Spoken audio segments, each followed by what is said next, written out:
Yo. It's Grapsody with Will, Phil, and Reg, trying to keep it real instead of what you usually get from these talking heads. It's Grapsody, we're here to fill the void. 3 black fans, different perspective, got to fill your voice. Coming with the podcast, talking majors, indies in between. Yeah, it's all that, and we're down with Fightful, better fall back. Coming for respect, we connect like a ball bat. No need to double check, these are all facts. You're listening to us talk raps. You're listening to us talk raps. Will, Phil, and Reg. Yeah, we're Grapsody, here to talk raps. Yeah, we're Grapsody, here to talk raps. Welcome to another edition of Grapsody. It's Saturday, January 21st, 2023. I'm Will Washington. I'm not alone here. I'm also joined by Philip Lindsay. I am here. Boy, I just another week of getting on this podcast and thinking about somebody that's not here, and just thinking about the way that I don't know, the way that affects the world, the way that people still move. Like you're just gonna still be here, and something might not just happen at the drop of a dime, and you could be gone. Just crazy, man. Crazy. Also, here's Righteous Reg. It's your boy, Media Man, your favorite rapper, your favorite writer, your favorite podcaster. I was thinking as the intro of our show played, Grapsody with Will, Phil, and Reg, me rapping. DJ Jazzy Jeff once famously said, somebody asked DJ Jazzy Jeff, he was like, what's the most famous hip-hop song ever? You know, you start thinking, like, what is the most famous hip-hop song ever? Like, what's the most well-known hip-hop song ever? And he's like, Fresh Prince of Bel-Air theme song. And I was like, wow, that's crazy. Like, because like everybody around the world knows that rap, like no matter what, somebody knows that rap. So I was thinking like the Grapsody intro is like the most anybody's ever heard me rap. Like any song I ever had, like that's the most people have heard me rap is the intro to this show. And I was just like, that's pretty crazy. But shout out to me. I mean that is dope. And the way that you told this story to get back to giving yourself props is hilarious. Come on, it's me. It's me, Phil. Come on. But yeah, which is also funny. I saw a tweet. I won't go back into that whole question thing, but the reason I saw this question thing is I saw my man jump on Twitter and say, "Listen, I'm tired of telling y'all I am pro wrestling." I was like, "Wait a minute." I said, "What did my guy do it?" My guy was just like, "Nah, y'all got me fucked up. I am pro y'all wrestling." got me fucked up. Seriously, man. I hate this AEW shill shit. No, man, I like pro wrestling. I fucking pro wrestling. If the TV's on, it's on some pro wrestling. I've been watching Nitro, fucking independent wrestling. There's all kinds of wrestling. There's not just 2 wrestling companies. That doesn't exist in my world. There's a million wrestling companies. There's a million wrestlers. I don't even watch that show y'all be talking about. Yeah, I mean, hey man, and get a friend like Jazzy Jeff for him to be asked that question and go, my man got the most exactly, famous, yeah, no, straight rap up song in the world, and he produced it, so of course he's gonna be like, yo, no, my song.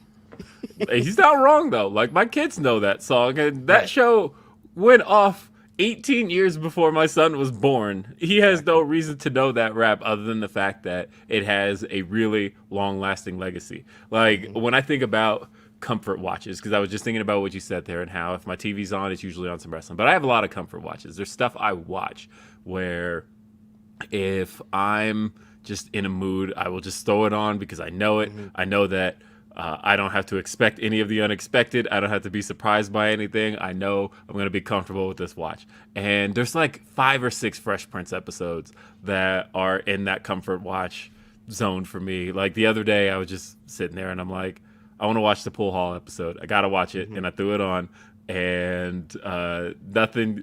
I mean, honestly, even having seen that, it's been 30 something years since that episode aired, but everybody knows that episode. And the whole twist at the end where Uncle Phil turns out to be an expert at pool and Soul Man plays, all of that great stuff. Nah, break out Lucille. Break out Jeffrey, give me Lucille. Like the best part is I've seen it a million times, but I still get a smile on my face the moment he does it because it's still one of the most satisfying endings to a sitcom episode ever. And yeah, great. Whoever put the Guile theme song from Street Fighter over it on YouTube, hilarious. Yes, that's great too. You know what? I might have actually lied because on as AEW Music posted recently, on top of the Ireland charts is the Page Man Sent theme song, Topping the which charts in has Ireland. me rap. So that might be the most anybody has ever heard me rap. I don't know what the numbers are exactly, Topping but the charts in Ireland. my Irish lads over there are just like bumping your boy. I don't know. Yeah, hey, no, honestly, that song still, I listen to that on occasion too. I'll just be like, man, bring back Paige Van Zandt just so I can hear this song again. Like, come on, Tony, what's up, bro? Probably more her. She's getting cakers out there with them cakers, so I get it. Hey, but with this being Grapsody, don't forget you can send us your super chats, your humper chats. YouTube.com/Fightful is how you send us a super chat. And while you're here on YouTube.com/Fightful, leave us a thumbs up. It's right there. Just hit that thumbs up button, and then go on about your day. But send us a super chat, help support what we do. I wanted to make sure that, like, I've obviously with the show being remembering Jay Briscoe, I wanted to kind of put it out there that big portion of the super chats today going to go toward the Pugh family, and just the it's a massive tragedy, and just we're going to be discussing a lot about all the news surrounding that, and just our memories of the Briscoes and Jay Briscoe specifically. And yeah, send us a super chat, humper chats as well. Both combined, by the way. That wasn't a separate statement. Humper chats and super chats all going to kind of do the same thing today. But humperchats.com is the way to send us a humper chat. And yeah, let's see. Because pretty much we're just going to cover the cost of the show, and then everything else after that is headed that direction. But yeah, let's check out some super chats, because we got Van Twinblade, who says, Dom would have never gone to jail if he took AG1. AG1 gives you immunity protection. Let's see. Hey, you know what, though? I talked about this on Day After Dynamite, and I mentioned it because we were talking about the Ass Boys, and I mentioned how right now I don't feel like the guns are it. I don't. But I don't think that that is necessarily a death sentence. I don't think that that's, simply because you're not it right now doesn't mean that you can't be. And I think a good example of that is Dominic Mysterio. I think that Dominic Mysterio, 2 years ago, I was like, this man is not it. This man does not have it. This man does not, nothing. It's not clicking. Maybe wrestling's just not for him. That was how I truly felt 2 years ago. That's how I felt a year ago. That's how I felt 6 months ago. But you know what? Dominic Mysterio is one of my favorite things about WWE TV right now. And yeah, Dom's killing it. Dom is killing it. And this is my point, is that because something's not good or clicking right now doesn't necessarily mean that it's always not going to be good or always not going to click. And that's why I don't like operating in when I talk about professional wrestlings, I don't operate in any type of, definitive anything, right? I don't operate in a space of, like, you can't me on my wrestling opinions, because shit changes all the time. Like, if I tweeted today, hey, Dominic Mysterio is my favorite thing, and then somebody finds a tweet that's like, this you? And I said, Dominic Mysterio is the worst wrestler on the planet. Like, somebody could probably do that to me. Correct. Yeah. I mean, I don't know. People change their mind. But again, that's why that app, man. Yeah. It's not a good place. It's not a good place, man. But like I said, I am in on Dominic Mysterio, and I think he is my now case in point on the idea that nothing's ever finished in pro wrestling. You're not finished if something stinks or isn't good, but I hate that we kind of operate on that idea, specifically as Phil says on Twitter. Like, Twitter does work in a very binary way where you either are or you aren't, and if you aren't, you always aren't. And like, when something starts to work, people will be like, well, yeah, but remember when he did this? Like, yeah. Yeah. I mean, because what you said is true, that, people know somebody will go and look up old takes. You now have people that will dig their feet in the dirt on something, and something will get better, but they just cannot admit it because at some point they said it was bad. So it always has to stay bad. Because I had this opinion one point at a time. So I always have to stay 2 feet, 10 toes down in this opinion, and it's so fucking dumb. It's just but again, internet culture of 10 toes, debating. maybe. The day that I saw Tennessee coach, wow, my life. Oh, the Undertaker's showing up. Yeah, the Tennessee coach was saying that Twitter incentivizes arguing, and that was why he left Twitter. I was like, he's right though, and I stayed on Twitter for a long time after that, and it wasn't until like a few months ago that I was like, he was always right about that. He's always right. Yep. Let's see though. We got a lot of Humper chats, and I hadn't actually gotten to look at those yet. And as soon as I open them, I'm like, oh damn! All right, we gotta get started on these because we'll start with Tony P. Tony P says, so we all in agreement that Warner Brothers Discovery helped quicken Power Slap's cancellation themselves by saying no to any live Big J tributes. Numbers were low even with the morbid curiosity views, but the J disc 100% soured most of the run over AEW viewers they wanted. I don't think that those two things are related. And I'll say, though, I don't think those two things are related because I wouldn't conflate issues there. I say that because a lot of the news that it was Warner Brothers Discovery behind there not being a J tribute on Dynamite, a big J tribute, didn't even come out till after Power Slap had already aired. I think more than anything, Power Slap's lack of success, and I guess it's all relative when you think about success, because I don't know what numbers they were expecting. But I will say, when you look at those numbers,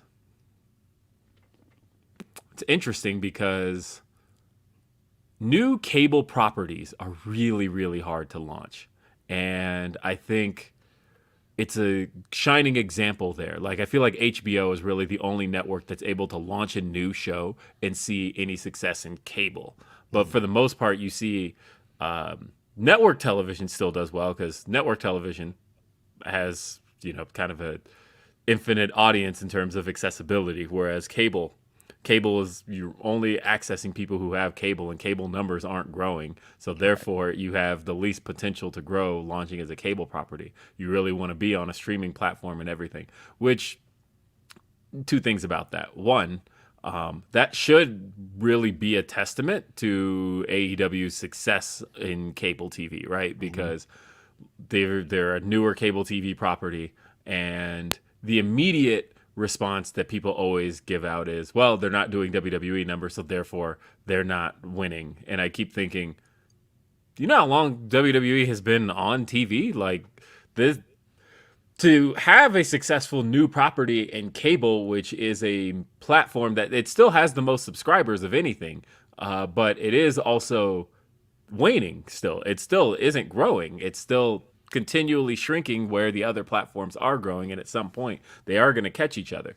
And so, yeah, new cable properties don't like it, to think about how when Power Slap's numbers hit, and I thought, why am I not surprised by this? This was a new cable property that, people aren't really on cable seeking out new things. When you're watching stuff on cable these days, you're kind of looking for stuff that you're comfortable with, that already exists, all of that. And so, I mean, also, it's dumb as shit. It is the dumbest thing I've ever seen in my life. I did not watch it in full. I saw the commercials and I saw the clips, the one Chris Nowinski posted that was like, that made my skin crawl. Because I know the argument in favor of that show is, well, in boxing you get hit, in football you get hit. What's the difference here? Do you know what the difference is there? At the very least, and granted, football has very similar issues with the fact that, we've been talking CTE for the last nearly 20 years now. But with this particular show, the idea in boxing, MMA, football, all of it, is usually to avoid getting hit. In this case, you are saying, no, I want you to hit me as hard as possible. That is still the object of this. And you're not moving, you're not evading, you're not doing anything to stop it from happening. That to me is 10 times worse. Like, we already know the issues with the others. We already know the lingering issues that came out of boxing. We know the issues that come out of football. We know the issues that come out of any pro wrestling as well. Anything where one of the side effects of it is trauma to the head. But those are side effects. Now we're talking about where the intention of it is a blow to the head. All right.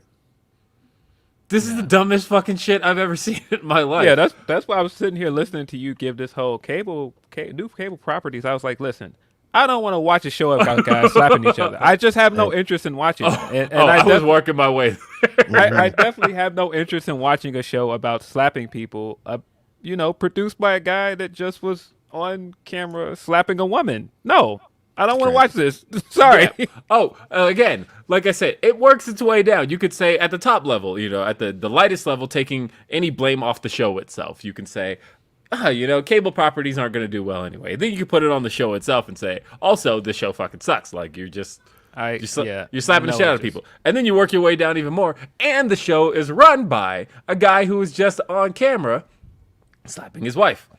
Yeah, no thanks. I have no interest in this. And hey, I can't tell people what to do with their time, but when this became a craze of people sharing this on TikTok and doing those viral videos of people doing those slap contests, I thought it was stupid then too. I just don't think this is a good idea. It reminds me of the Simpsons episode where Bart and Homer are slamming to each other with the pots on their head. It's like, this is a stupid pastime. Like, what are we doing this for? I thought you were going to say glove slap, but no, that actually is a lot better. Yeah, that's really good, actually. I always appreciate a good Simpsons reference on this show, by the way, because you guys know I live for that show. That's also my go-to comfort watch. If I can't find nothing else, there's like a couple episodes of Martin as well, but like ultimately I'm like, Simpsons. Just go Simpsons. It'll never let you down. That especially anything between seasons. I'm like seasons 3 through 9. I can pick pretty much anything out of and be satisfied. But yeah, I'm obviously a very big Simpsons guy. Most people know that about me. Do we want to read some more Humper chats? Yes. Ah, good. Well, I accidentally cleared the one out that I had, so Perfect. let's put this one back in. This one's from C. Romero. Thank you, C. Romero. Appreciate you. Sends in a $10 Humper chat, and this one says, bam, got it in there. It says, "Sup, fellas? Sad news about Jay. I said what's up to him once when I was pulling up to the venue for Supercard in 2018. Where was that? That would have been New Orleans. Yeah. It says, thankful I got to see the first and last match of the trilogy with FTR live. One of his last matches. ROH will miss him. R.I.P. Jay Briscoe." You went to that one, right, Reg? 2018? No, I wasn't in New Orleans for that one. Okay, that's right. You went you went to the first New Orleans one. 2014. Okay, Yeah. That's right. Yeah, no, I mean, look, everybody has just the kindest stories to tell. I thought, did you guys see the DM that Darius posted after Rampage a couple weeks ago? I didn't. Basically, and this is a testament to a thing a lot of people have said about Jay Briscoe, which is that he was always bigging everybody up and always talking everybody up and always wanting to make sure everybody got over, wanting to put people over. But after the match, it was Top Flight versus Brian and Mox that opened that Rampage just 2 weeks ago. It was a DM from Jay Briscoe just telling him how much he just sent it to Darius Martin, telling him how much he liked the match, and then it was a can't wait to mix it up with you guys kind of DM. That's great. Yeah, we have heard several stories like that where he was just so inviting to people that were either new to wrestling or nervous. Yeah, sad. Yeah, this is gonna be that kind of episode, and that makes me sad, but also happy to get to celebrate the life of somebody who brought us so much entertainment. Tony P says, shout out to all the women supporting Ruby and women with the Crimson Mask by showing pics of their own on all social media. Speaking of Ruby, Will, I know you think she should be conflicted and still join with the OS, but hear me out. She should join the OGs. Hold on. Yeah. And why is that? Let's continue. Oh, okay. So Tony says, Ruby's story in this should be defending her new home in AEW. You could tell a story of how she was overlooked by others for those same women and seen the OS take opportunities away from people that earn them, something that legit happened to her in WWE. Yeah, I mean, she could kind of go either way there. I would like to see her, again, be that conflicted one, though, right? Where so for those who don't know my idea there, I kind of fantasy booked the idea of, Ruby Soho. Like, I think it would be too easy to just turn her and be like, yeah, she's ex-WWE, and she's going to align with Toni Storm and Saraya. Don't like that. I think that's an easy way to go, and I think, if anything, you should give kind of Toni Storm, or not Toni Storm, you should give Ruby Soho a little bit of conflict there, where, like, logically, they would want her on their side because, yeah, that's where Toni Storm knows her from. That's where Saraya knows her from. And they should expect her to join. They should be like, yeah, you belong with us. You came in. You're the runaway. You're with us. But I think that her character would benefit from having a little bit of conflict there of like, yeah, logically I fit here, but in my heart, I'm with the others, and I would like to see her kind of be the one that's torn between the two, and like look at the bond she's formed with Willow Nightingale, and how she's, like on one end she's always had issues with Britt, so why would she align with Britt? But at the same time, she's the runaway. She's had an indie background. She doesn't necessarily just align with these others. I think she has kind of the most interesting story you could tell with that. And yeah. I think they should do more with it. Yeah, man, shout out to Ruby. For whatever reason, last night I watched her entrance from Double or Nothing. That really was a great entrance, coming out with Rancid. And I feel like she looked like a huge star in that moment. And I think people take for granted that she has had some pretty big moments with AEW, whether that be headlining Grand Slam, having that moment with Rancid, now having the Crimson Mask. I think she's had some great career highlights with them. Right. Of course, it hasn't been perfect booking. Still waiting for her to get that title win eventually. But, yeah, I do agree that she should be the one that is kind of dead in the middle of like, okay, well, this is my new home, but at the same time, I was there, and so I do relate. And I think putting them in a triple threat match right away, where she's going to be immediately conflicted, is smart booking.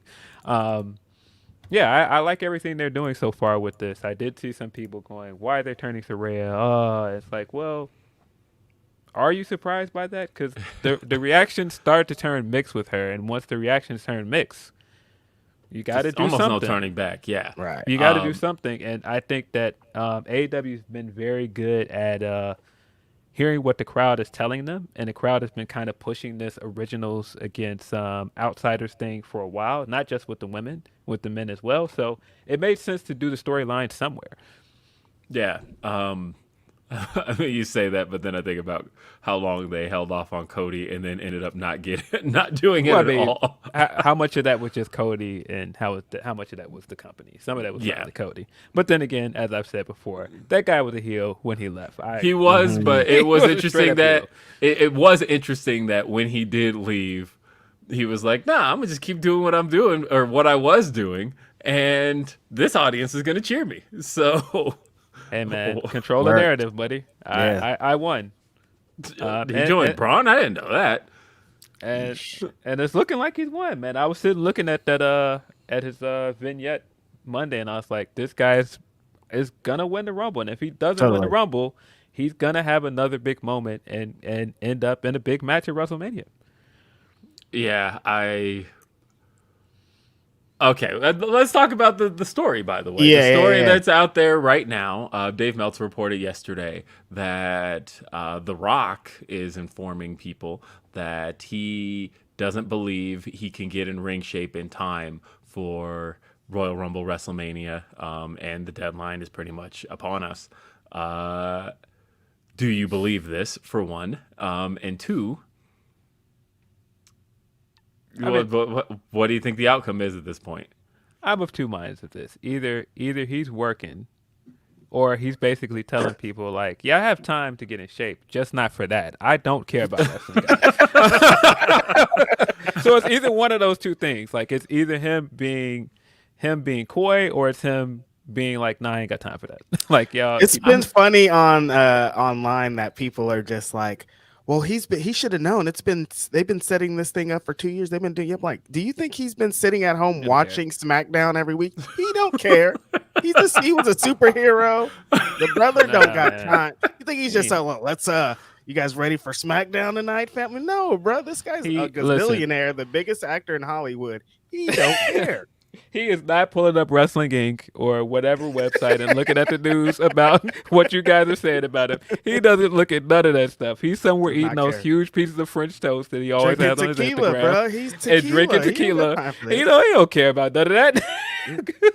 Look, I'm of two minds. Like, on one end, I'm like, if I wanted to fool people, this is the way I would do it, right? I would make sure that it got out to the Meltzers of the world and places like Fightful, and make sure so that way we can surprise people for WrestleMania and surprise people with the Rumble. Like, do it right before the Rumble. On the other end, this is exactly what I was saying with setting expectations, right? Where if he doesn't show, you can say, look, we told you, like, Rock, it was not trying. Rock was not trying to be there, and I don't know where like I said, I'm of two minds about it, because I do feel like this is the longest stretch The Rock has ever gone without a match, right? Like, it felt like an eternity when Rock returned to 2011, and we saw him back, and Rock said after 7 long years, and we're like, damn, it's been 7 years since The Rock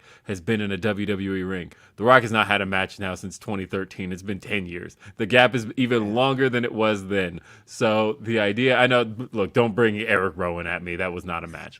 But no, you're talking about when he came out with the flamethrower? Nah. Yeah, he hit the rock bottom one. Rock bottom 1, 2, 3, that does not count. You know what I mean. Rock having an actual match, the match you expect him to have with Roman. He has not had that match since WrestleMania 29 against John Cena, and he got severely injured in that match. And so there's a piece of me that thinks about that and how, The Rock, that was Rock in ring shape, right? Rock was prepared for that. Rock was training with Curtis Axel at the time. He was very much training to be back in the ring and all of that. And if he's not actively training to get back in the ring right now, that man is going to get hurt. He is now 51 this year. This is not the same guy. Very different. Very different. So, and he's got the XFL launching next month. Like, there's a lot happening right now where I can absolutely see that as far as his schedule is concerned. And, of course, what has been the entire story this entire time? It's been, we want to see Rock versus Roman so The Rock can put over Roman Reigns. That's what we've been hearing this whole time. And I have seen people kind of throw out the idea of, look, Rock's taken a lot of L's lately. Does he want to take an intentional one now? Come on, man. Come on. Yeah. After the Black Adam stuff, I can't go and take another L, bro. I can't. And one that I'm intending to take. Like, it's it's one thing where it's an L out of your control, but to come in and be like, yeah, I'm returning to wrestling to lose. Nah. In Hollywood. In Hollywood, yeah. I think we'll know after Monday, because I think if he's coming back, I think they'll drop a hit Monday. Yeah. What's funny too is everybody's going to be watching that segment for hints about what WrestleMania is going to be, and Roman's going to say something to the effect of, "We are the Bloodline. We are the royal family of professional wrestling." Wrestling. Only one. See, I'm under a couple of different beliefs because now I'm like, he has Young Rock. I'm like, he might be trying to get a series finale, so like he might be trying to do the match like just for his little TV show so he can finish it out. But then I'm also under the belief that he's just like 51 years old, you guys. Like, people are like, but look at him, he's big and he's the Rock. But like wrestling a match, dude, in It's front very of different. 70,000 people and trying to keep up with your young nephew or whatever he is in his prime. Like, dude, it's hard. Wrestling is not easy. And he barely got through that last match he did 10 years later in the biggest show of the year. Like, it's a lot. And you don't want to put your shit. He can't be laid up for any amount of time. He doesn't have time to be laid up. Like, he has to be active every single day. He's how's he going to film DJ. Jumanji 3? Like, like Kevin Hart's going to be like, dude, get up out this bed, bro. We got to get this bread. Yeah. Who would have guessed? I never would have guessed 10 years ago, by the way, that one of the top like Hollywood duos, because we've had Hollywood duos for years, right? But like, I never would have guessed it would have been Rock and Kevin Hart, like not in a million years.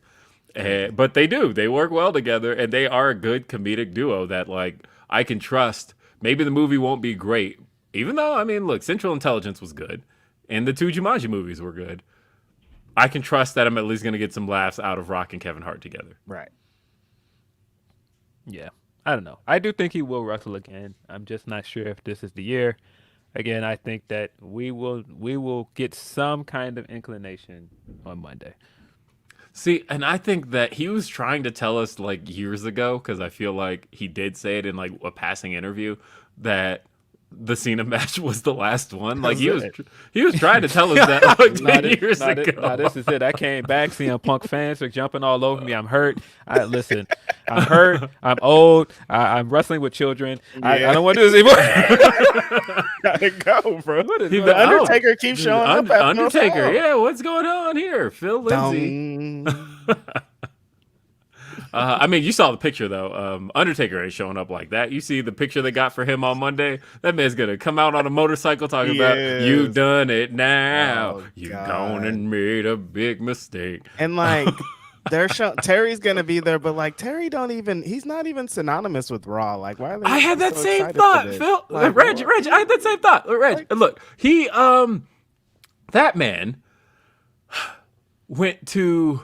That man's first match on Monday Night Raw was against The Rock and Stone Cold in that NWO versus Rock and Stone Cold match 10 years into Monday Night Raw's run. That man, like, I don't associate him with Raw. Like, he made a few appearances in the early days of Raw, but, like, because Raw came around in 93, and 93 was really when they were kind of phasing Hogan out. And so, like, I remember that promo he did where he was calling out Ted DiBiase. He kept calling him the multi-million-dollar man.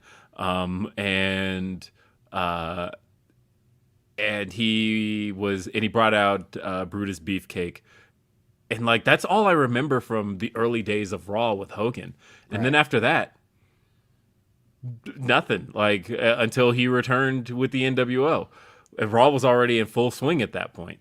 I feel like I associate him with more like the syndication era of WWE TV and Superstars, all of those shows. That's Hogan to me. But not Raw. Man, that, and I don't want to see Hogan anyway. I don't know what y'all talking about. They wait for any chance they can to bring Hogan back. They don't. It doesn't have to make sense. They just want Hogan there. Like, what sense did it make for him to be hosting WrestleMania when they did? Doesn't matter. We're bringing Hogan back. They were in Tampa, and he lives up the street. I think. Where's the show at this? Where's the 30th anniversary at? Philly. That man's getting booed. That's it. Yeah, nah. It is in Tampa, but nah. You didn't have to bring that dude back for that. Like, you know how we've up there looking awkward, man. Just let Titus do it by itself. We've been commenting on Raw crowds for a minute now, and how they've kind of been somber and like not that into the shows, and they always sit on their hands. Like, I was yelling at my TV this past Monday, "Stand up!" Like, just do something. Get up, stand up, and fight me. Boy, that segment was bad this week. I'm sorry. I'm sorry. Don't hate me, Alexa fans. It wasn't good. Sorry. That segment. Just in general though, the crowds. I think that segment could have worked with like a crowd that cared, but like when Bianca did the creep up over the shoulder, but there was no pop for it. I'm like, I feel like a crowd would have changed everything. All that said, there are a few crowds you can still always count on. Philly's one of them, and I mean, if Philly's not active, there's no hope. Right. But I feel like they sold a lot of tickets for that Philadelphia show, Raw 30. I think the Philly crowd will come through and be active, and I hope it's contagious. I hope that other crowds see that and are like, all right, we're going to bring some energy to this next show because I want to be live for one of these segments. Like, I feel for LA Knight. Like, I think he's delivering great material, and the crowds aren't giving him a great response. Man, that guy quoted Hove this week, and they didn't pop it off for it. I popped at home like, this guy really quoting Hove with that whole I'll off your own switch line. And he even said the broad daylight afterwards. I was like, nah, he's quoting Hove. Like, there's no way that he didn't do that intentionally. I thought his promo was great this week. No, you guys are not going to agree, but... Here we go. Let's do it. Let's go. I know you guys are not going to Phil agree. Lindsay, let's fucking go. I popped hard for Firefly Funhouse just because I've always enjoyed Firefly Funhouse, and I thought it was great. I thought the stuff that worked about this is the stuff that hasn't worked for the past few weeks. I think all of the humor in it, him saying, "Man, what kind of parents from Woodstock would name their kids Los Angeles Knights?" Hilarious to me. I thought all of the stuff was funny. I understand what they're trying to do with Bray, but again, I think I do too. Decompression is just making this a lot worse than it actually is, because they're basically saying he came back and he wanted to do the right thing, and then after, ironically enough, a man slapped him, he then decided, no, I have to be old Bray, and that's how we slowly since last week seen him go back through his old gimmicks. Right, because last week he had the chair. Yeah, last week he had the chair out there, and he was being the eater of worlds Bray, and now this week he's... But, like, what if you're one of those people who didn't like any of those Brays? What happens then? Because, look, there's been a couple of runs that I liked Bray through. Not going to lie. I did like Bray... but all of them, like, in the end, in the end, it doesn't even matter. I'm like, every single Bray run to me always started with, okay, I'll give this a chance. I could get into this. And by the end of every single one of them, I was, I don't like this at all. I remember when he got drafted to SmackDown in 2016, and I was like, okay, we're starting over. We're going to try something different. And okay, I could kind of get into this Bray. And then he even became WWE champion. And they were like, hey, let's also like broadcast bugs on the mat. And by the end of that run, I'm like, oh, this is so whack.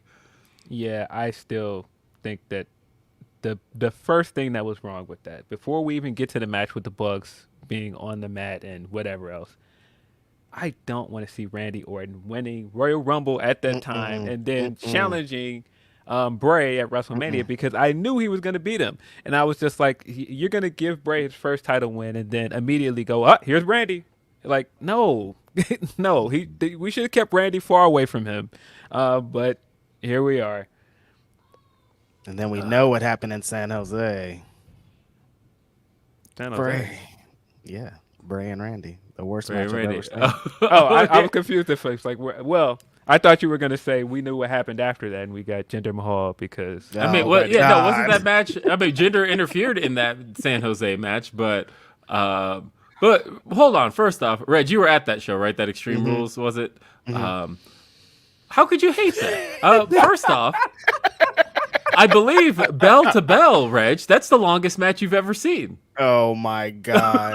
I mean, Lord have mercy. Look, that match started at some house way up the street, and that match went through the night, and then they made their way in a car all the way to the arena, where you then got to see it play out in front of you.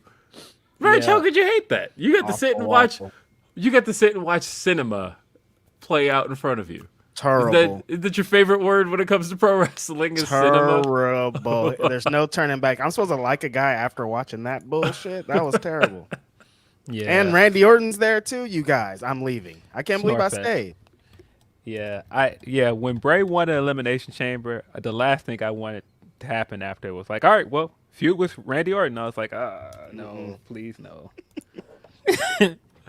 Shout out to Randy Orton though. I hope he's recovering well. No, on a serious note, because like it sounds like he's really going through it out there.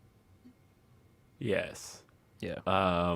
Sorry, I'm looking for so I'm wrong. That wasn't Extreme Rules, by the way. That was No, it was Payback. Backlash. Was it? No, not Backlash. No, Backlash was here that year. It was in Chicago.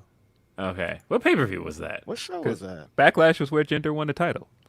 You're right. So it would have been the one right before. Was it Payback then? It might have been Payback. So it was Payback. Sorry, my bad. I wanted to see what the official match time on that match is. Okay, so it says 17 minutes, but that's with a note next to it. This time indicates the combined length that the match was shown on the broadcast as far as... Okay, so that's the combined length. I want to know from the time it began to the time it ended. Don't combine them. I want to know how long that... Too long. Like, where did it start in the show and where did it end? You guys keep talking. I'm going to figure this out. Oolong. This is going to drive me nuts. I have to pull up. So what's this? Have they give any more ideas of what this match is going to be? The pitch black street fight? No, man. It's going to be... They just have told us that there are no rules. And that's it. And so we don't know what it is. I still am of the suspicion that they were trying to wait until Bray got in ring shape. I don't know. I do think I can't unsee it now after Matthew of Botchamania did this joke about Uncle Howdy coming out with the lights, and he gave like this like southern. I don't know what it was, but he was like, "I do declare," and he was like moving his arms around. I was like, and now I can't unsee it. He does look like that. He does look like some creepy Southern guy from like a Baz Luhrmann film. It's like, yeah. Oh, and the other news out of the week that's gonna be the WrestleMania match. Oh my god! Is it? What do you mean? I'm asleep. Uncle Howdy versus Bray Wyatt at the show. I am already asleep. Shenanigans. I mean, well, hey, he's got to battle. How his do demons, you Reg. recover from He has this, to battle Phil? his demons. He has to battle his demons. You Demons, guys. When people are breaking it, that's my favorite one. Like, no, you don't really understand, and they get their little map Nah, out. man, Like, you're okay, not- if you start here, and then Bray Wyatt. Okay, look, Bray Wyatt was the Fiend. I'm like, okay, I get that part. But look, and then he also was the Eater of Worlds. Why are you explaining this all to me? When are they gonna fucking fight, dude? This is terrible. And then they're gonna fight, and it's not gonna be good, you guys. Yeah. That's why they're turning off the lights. I Turn off like the I- lights. Turn off the lights. Follow me down, down, down, down to this terrible match. Turn the lights lower so we don't have to even know that it's going on. Yeah, I don't know. I did think that the Firefly Funhouse stuff this week was at least the most I've enjoyed a Bray segment in a while. Like I said, that segment from Raw was not good. It just was not good, man. So is Alexa gonna beat Bianca? No, please don't put this on the world. We don't want this. Well, where are they going with this? I think Bray is going to keep taunting her. I think she's going to lose. And I think she's going to do something else by WrestleMania. I don't see her beating Bianca, because then what is the program for her going forward? Mm-hmm. yeah, no, Bianca has I to don't be know. champion going into WrestleMania for sure. Yeah.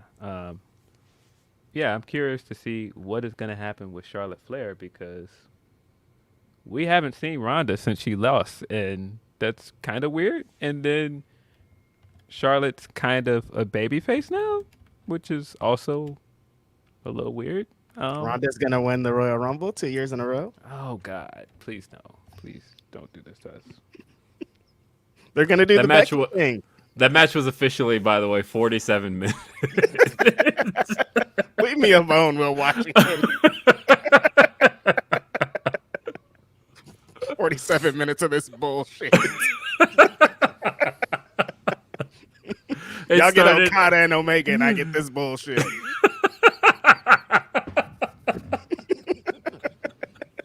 Yeah, it started at the 1 hour and 27 minute mark, and it ended at the 2 hour and 14 minute mark. Of as far as Peacock tells me. I'll never forgive you, Vince McMahon. Therefore, you had 47 minutes. There, and you got an intermission. How many matches give you an intermission? Man, Shameful. I'm so yeah, shameful. Let's see. Tony P says, Phil, we have heard Shuri called the Lesnar of Stardom, which funny because of her personality. So that has me asking, who would be the WWE counterpart of Tam, Micah, Saya K, Julia, Mayu, Mina, AZM, Momo, SLK, and Utami? I wasn't aware that people were calling her Brock, and I don't know how I feel about that. I think it's probably just because of the MMA ties, is my guess. Maybe. Yeah, I don't know. But, Shuri is around to wrestle. She doesn't just, win belts and disappear. Mm-hmm. Which I saw somebody saying, hey, is Brock Gunther a thing, and is Brock going to beat Gunther? And I'm like, please no. They're working towards getting the IC title back on TV. We don't want to put the belt on a guy that is not going to be around. Doesn't make sense. I don't know. Stardom is so different. It would be hard for me to come up with counterparts for all of them. I don't know. That's a good question. And that's a lot of people threw at me to throw counterparts at. Yeah, I don't know. I had to give that one some thought. Yeah, you probably should have read that one before. Mm-hmm. So thank you for that, Tony P. Appreciate that. That is an interesting one though, but I get the Brock comparison just because of the UFC stuff,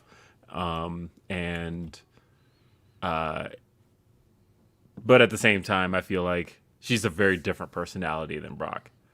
Yeah, to me anyway. Let's see.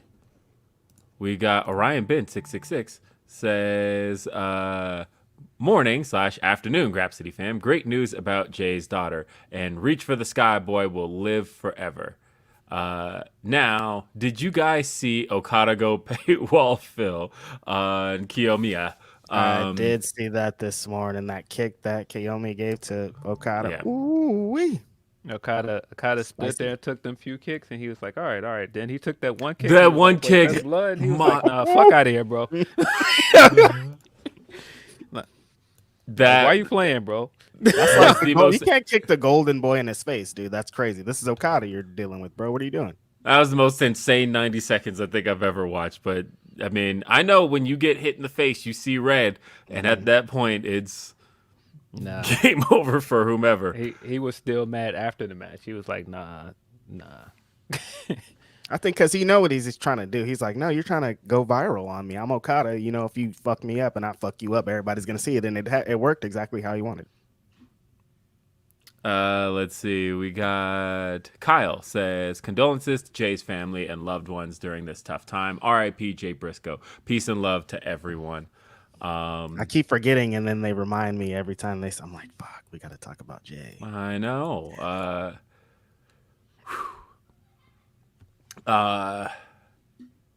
So what's interesting about, I mean, I've been in a weird place pretty much since Tuesday. I probably guilt tripped the hell out of my daughter yesterday, because she wanted to, it was right before school, and I was like, yeah, let me take you to school. And she's like, Dad, I want to ride the bus. And I'm like, let me take you to school. Like, come on, like, how often do I get to take you to school? And she's like, yeah, I don't want to ride the bus with my friends today. And I don't know. I've been in such a weird place that I was like, you'll never know what'll be the last time we got to ride to school together. And she's like, okay. And I don't know, because like it put me in a very, very weird place. And I talked about it on Day After Dynamite this week, but like right after it happened, like Denise and I were talking about it, and we both had to read Tony Khan's tweet like 6 or 7 times. Like, no, this I'm reading this wrong. He's not saying the right thing because the way this reads sounds like Jay Briscoe's dead, but Like the that's not. character. Yeah. I'm like, no, it's like it just reads like Jay Briscoe died, but that doesn't make any sense. So let me read this again and see if I can make sense of it. Nope. I'm still hearing Jay Briscoe died. Let me try reading this again until it says something else. And every time I read it, it was saying the same thing. And because I hadn't heard the rumor beforehand, I know it was all kind of going around until Tony Khan confirmed it. But I had kind of put my phone down for about 2 hours at that point. I was like off Twitter and I was off social media. I didn't see anything. And so as I'm scrolling, I was seeing like people's posts from like the hours before that were like, please tell me this isn't true. And all of these little things that led up to Tony finally confirming it. But I only learned from the Tony Khan tweet. And it was actually a friend who had messaged me beforehand, just, when somebody passes very suddenly like that, loved ones start to kind of reach out to each other. And the first text I actually got was just, hey, just wanted to tell you that I love you and I cherish our friendship, was just kind of one of those texts. And I didn't know what to think of that other than, yeah, love you too. And then after I saw Tony Khan's tweet and then saw when that message was from, my brain put 2 and 2 together and was like, oh, that's what was happening here. But that is one of those moments that makes you kind of reflect, right? It makes you start to look at everything because, the thing we knew most about Jay Briscoe is that he was a family man through and through. He has 3 kids, 2 daughters and a son. Daughters were in the car, his son was not.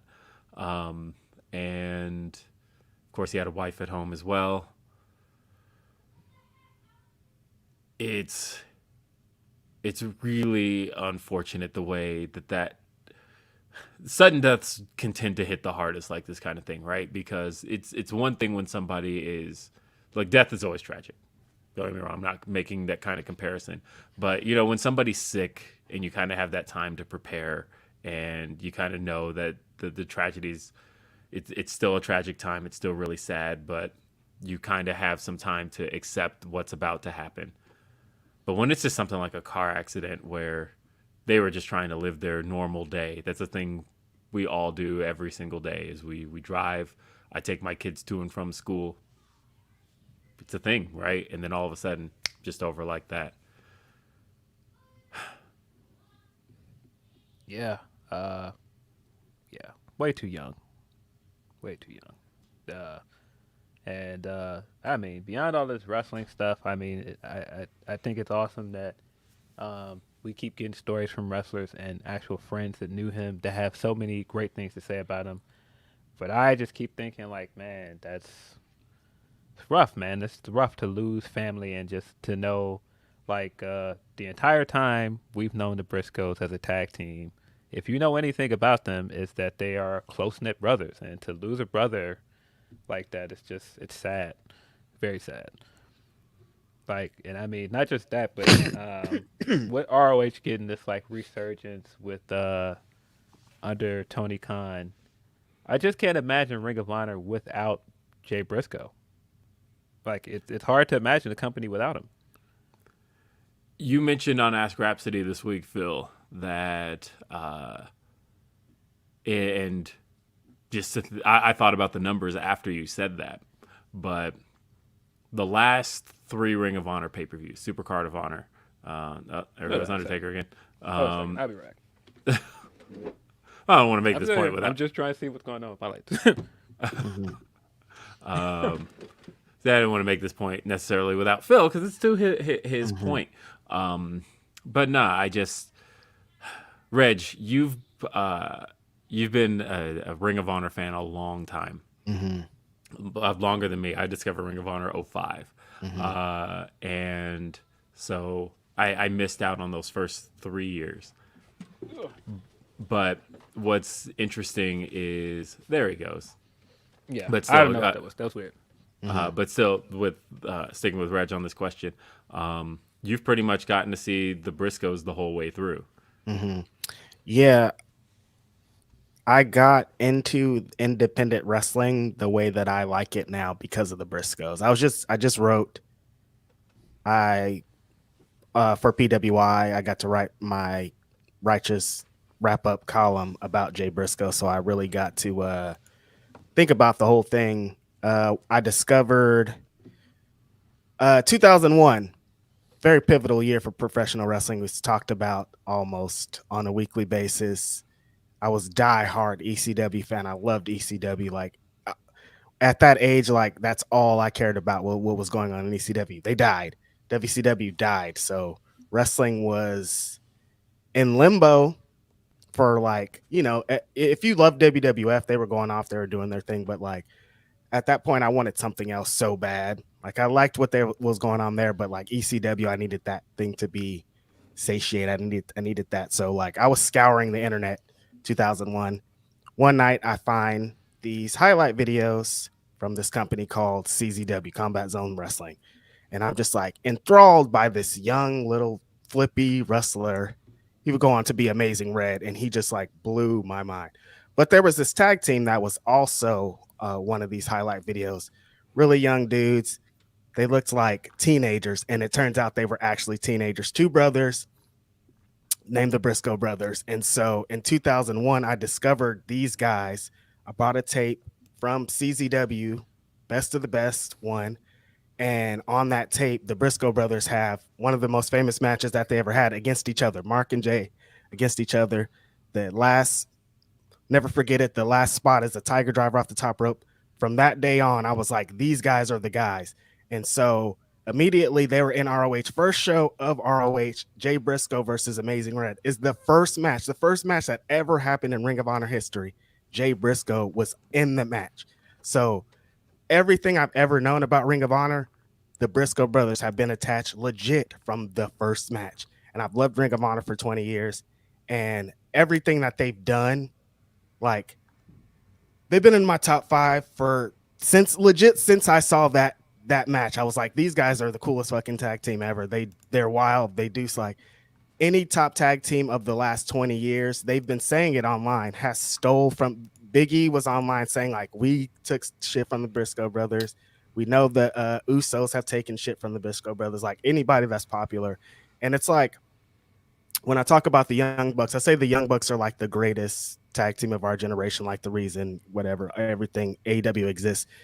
The Briscoe brothers are like 1B. It's 1A, the Young Bucks, and 1B, the Briscoe brothers, because their contributions are just as important as the Young Bucks are. Because when the Young Bucks revolutionized the tag team wrestling, the Briscoe brothers were across from them for a lot of those matches.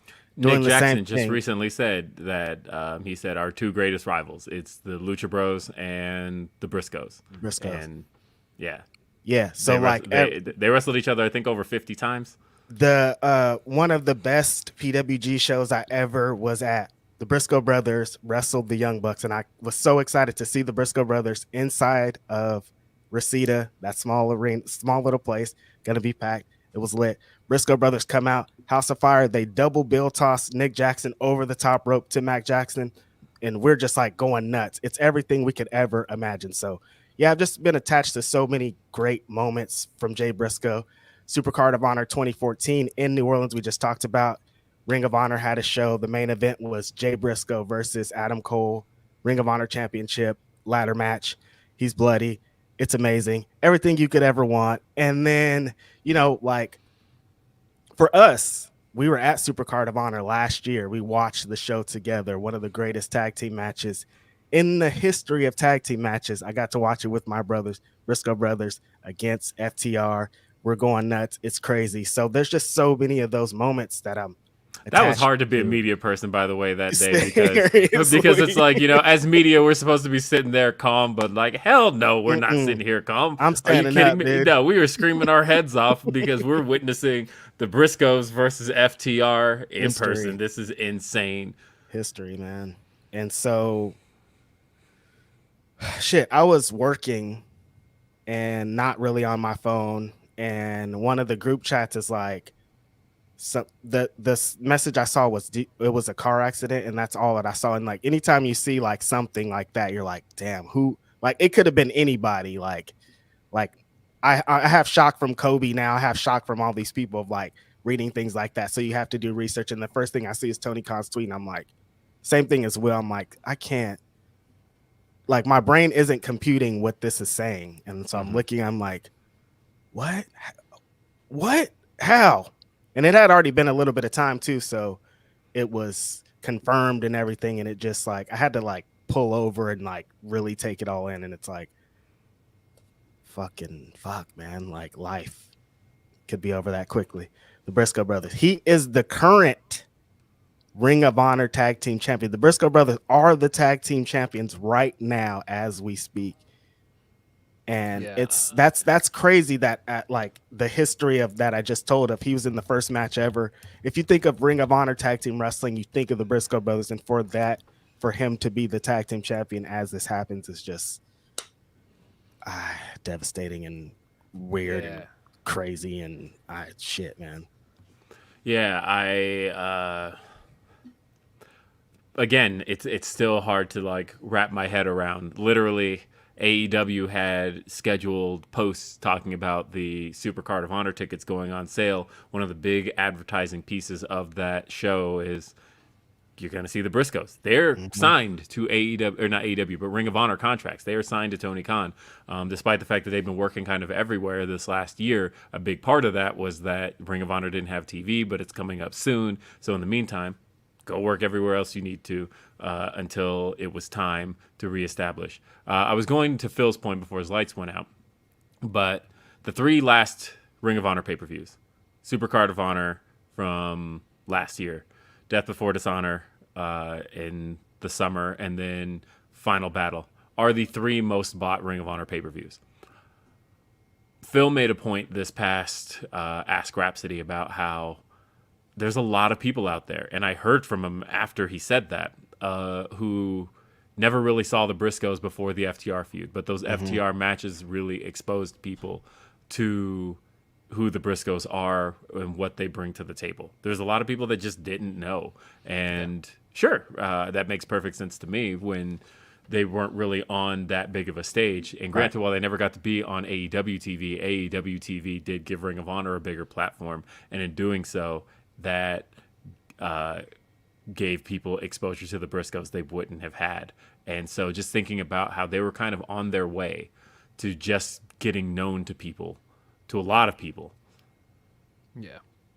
I mean, yeah, they famously cut that promo of they didn't fit at bigger companies because they didn't conform. They didn't fit the look. Yeah. And so to see them finally, it wasn't perfect, of course, it was flawed, that they were getting a moment being a part of one of the greatest tag feuds of all time, in my opinion, in 2022. And I felt like that exposed them to a new audience, and that was going to really push them forward as a tag team. And they just didn't get a chance to see the benefits of that. It's just really, really sad. It also, like I told you guys, it just makes me feel grateful that we were there for that first match of Super Card of Honor, because it just makes it even more special. And there is something that I feel like is really special about them as a tag team going out on a high note and, delivering 3 of their best matches. And it's crazy to think about that's like the final thing they've done as a tag team is that program with FTR. Like I said, it does make it feel special, but it is really heartbreaking that we didn't get more from them. Yeah.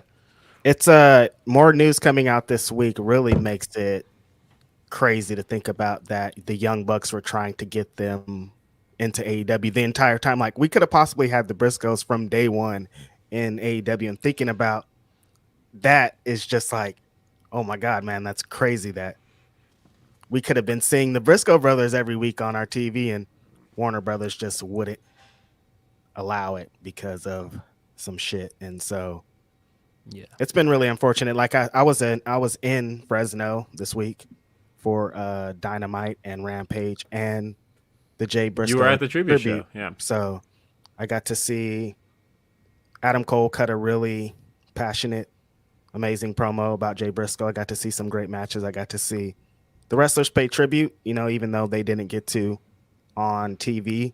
Eventually, for free, we'll see that show broadcasted online, so you will get to see it. And Tony Khan said that was just the first tribute show.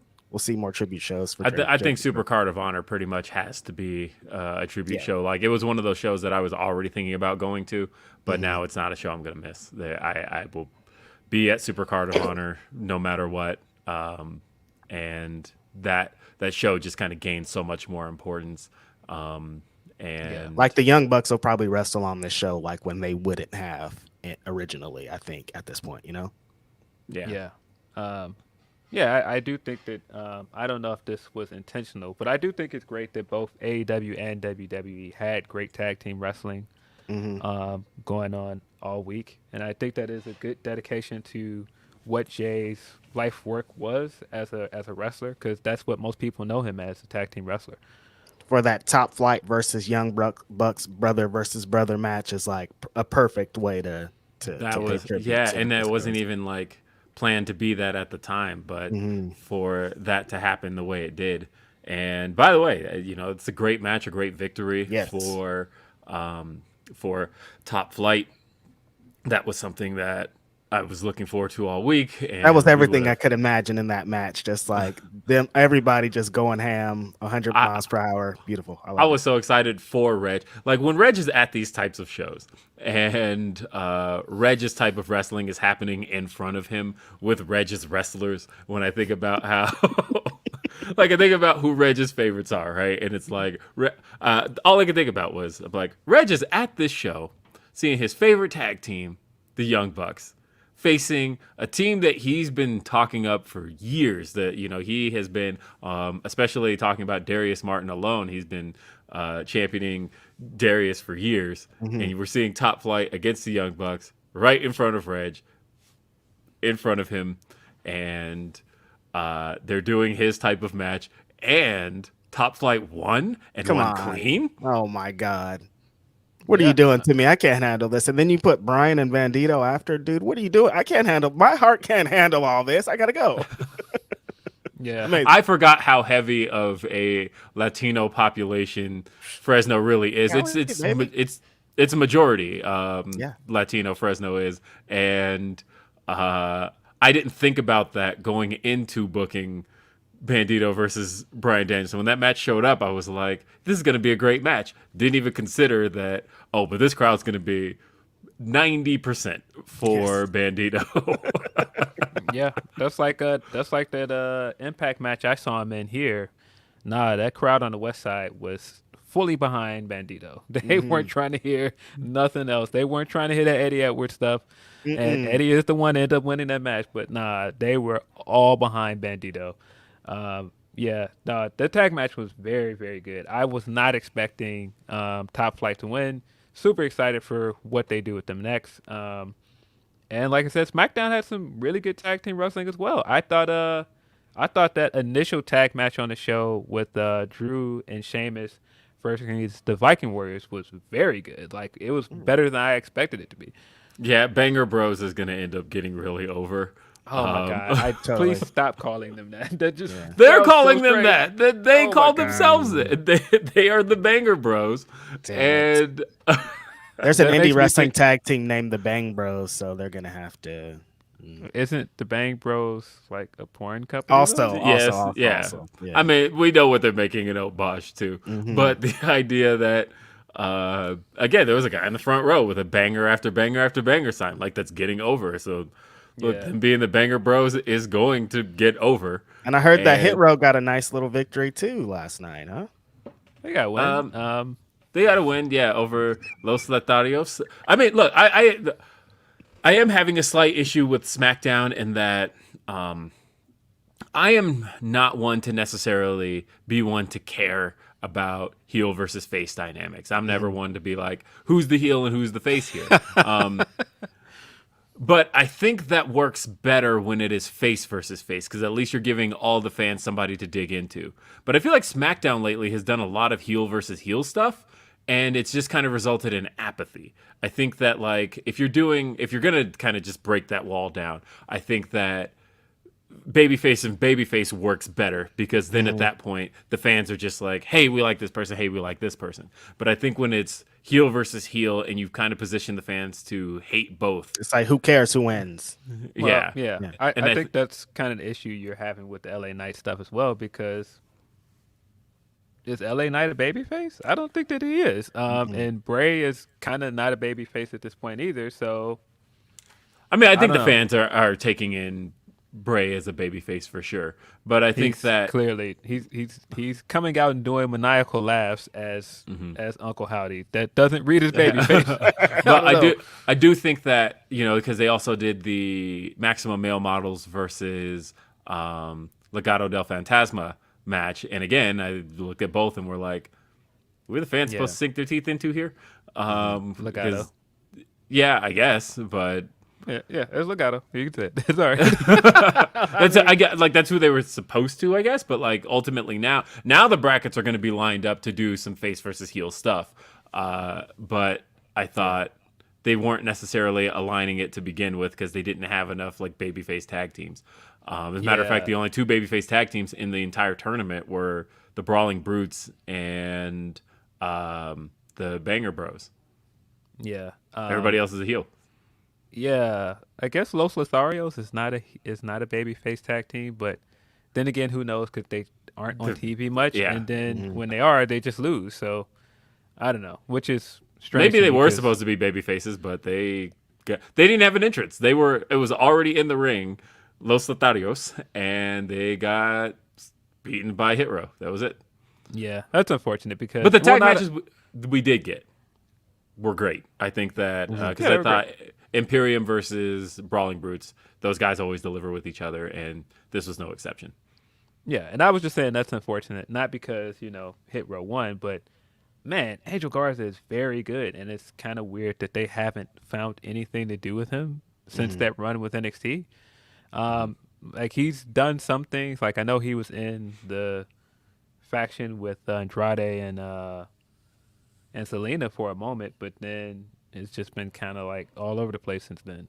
They don't know how to do two guys that like they got the homie from Legado del Fantasma, so they're like, oh, we don't need Angel Garza, we have this guy that does it better, and they don't know how to book two of those same They're guys at the same two time. totally different characters. Exactly. I don't know. Going with the super chat really quick, Ricardo says, last I checked, Jay's GoFundMe was at $245K. That's excellent. That's awesome. I love to hear that. Well, especially I love seeing the outpouring for Jay across the industry. And it just goes to show what they were able to accomplish, knowing that they never signed to a major company. And the fact that, Michael Cole gave a shout out on Raw or on SmackDown this week. And, everybody's got on the Jay armbands on AEW because they all had ties to him. I talked about how so much of we've talked for I mean, the show hasn't been on for years, but we've talked for a long time, for months, the year and a half that the show has existed, about how much Ring of Honor has influenced modern professional wrestling. That everything, there was a joke that NXT Black and Gold was just Ring of Honor with a budget. And thinking about how true that is and how much across the board, like you look in the Royal Rumble and you can kind of just start to check off people who were in Ring of Honor. You look at the world title matches, Kevin Steen versus Roman Reigns, right? Yep. Like there's so much of Ring of Honor influence everywhere you look. And the fact that those two, and specifically Jay, were in Ring of Honor from day one, meaning that so much of the industry had to pass by the Briscoes, had to come in contact with the Briscoes, had to share a locker room with the Briscoes. So in some way, every side of professional wrestling right now is tied to the Briscoes in a way. Yeah. And so Jay's Both of the death- main event feuds, like Steen has wrestled the Briscoes, and Bryan is in the AEW main event feud, has wrestled the Briscoes. Like everything, at some point, something has touched the Briscoes through the industry. It's amazing. Yeah, and so for them to have never been signed to a major company in that sense, but at the same time are still so tied to so many pieces of them all, that their legacy is felt in a way that we could talk about. Kofi mentioned in his interview with Sean this week that he had never met the Briscoes, but that he straight up said, but me and Woods and E would sit and watch Briscoes matches. And he's like, everybody's influenced by somebody in professional wrestling, and he's like, we drew influence from the Briscoes. We knew that the style that they brought to professional wrestling, and like those guys were self-trained. That's the other thing. Yep. Is that it is one of those things that they brought their own style to professional wrestling, and in the way that they were able to do it, influenced so many others. That's a really cool thing. Yeah, like that ring that you see in the background of all of their promos, like that they were in that ring, like learning the Briscoe style and to be who they are. It's just so amazing to think about all the because I went through and try to figure out their best matches, and it's like legit. If you have Honor Club and you just click any Briscoes match, it's gonna hit. There's like rarely, I can't even think of a match that like doesn't hit. At minimum, it's gonna be good. At maximum, it's gonna be great. They did this match against AJ Styles in Amazing Red that has one of the craziest finishes of all time. They have matches with Kevin Steen and El Generico, also known as Kevin Owens and Sami Zayn, that are some of the best matches in history. They have matches against American Wolves. They have matches against the Young Bucks of, like we talked about before, Motor City Machine Guns. Like if you any match that of a tag team that is amazing against the Briscoes is going to be the one. So if you have Honor Club, Jay Briscoe also had his amazing world title, ROH world title run, matches with Jay Lethal, matches with Adam Cole, like the match that he had not as ROH world champion, but against the ROH world champion, Samoa Joe in a cage, one of the most amazing matches of all time. So yeah, if you have Honor Club, definitely go out and seek some Briscoe matches, because you're going to see the stuff that you see on TV every week. You're going to see where it came from. Yeah. Matt sent in a Humper chat, says, this week has been terrible. Met Jamin and Mark at Maryland Championship Wrestling Show in 2002. So many excellent matches, but that family are beautiful people. Yeah. I think that's one of the things that I've been taking away from this as well. We're kind of in this era of, when people make mistakes, they float around online constantly, and people never let you forget when you make a mistake.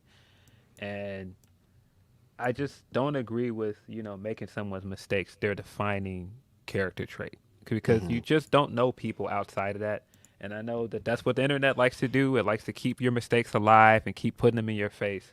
But it just felt like, he had worked to move past certain things he said, and it looked like he was working to be a better person.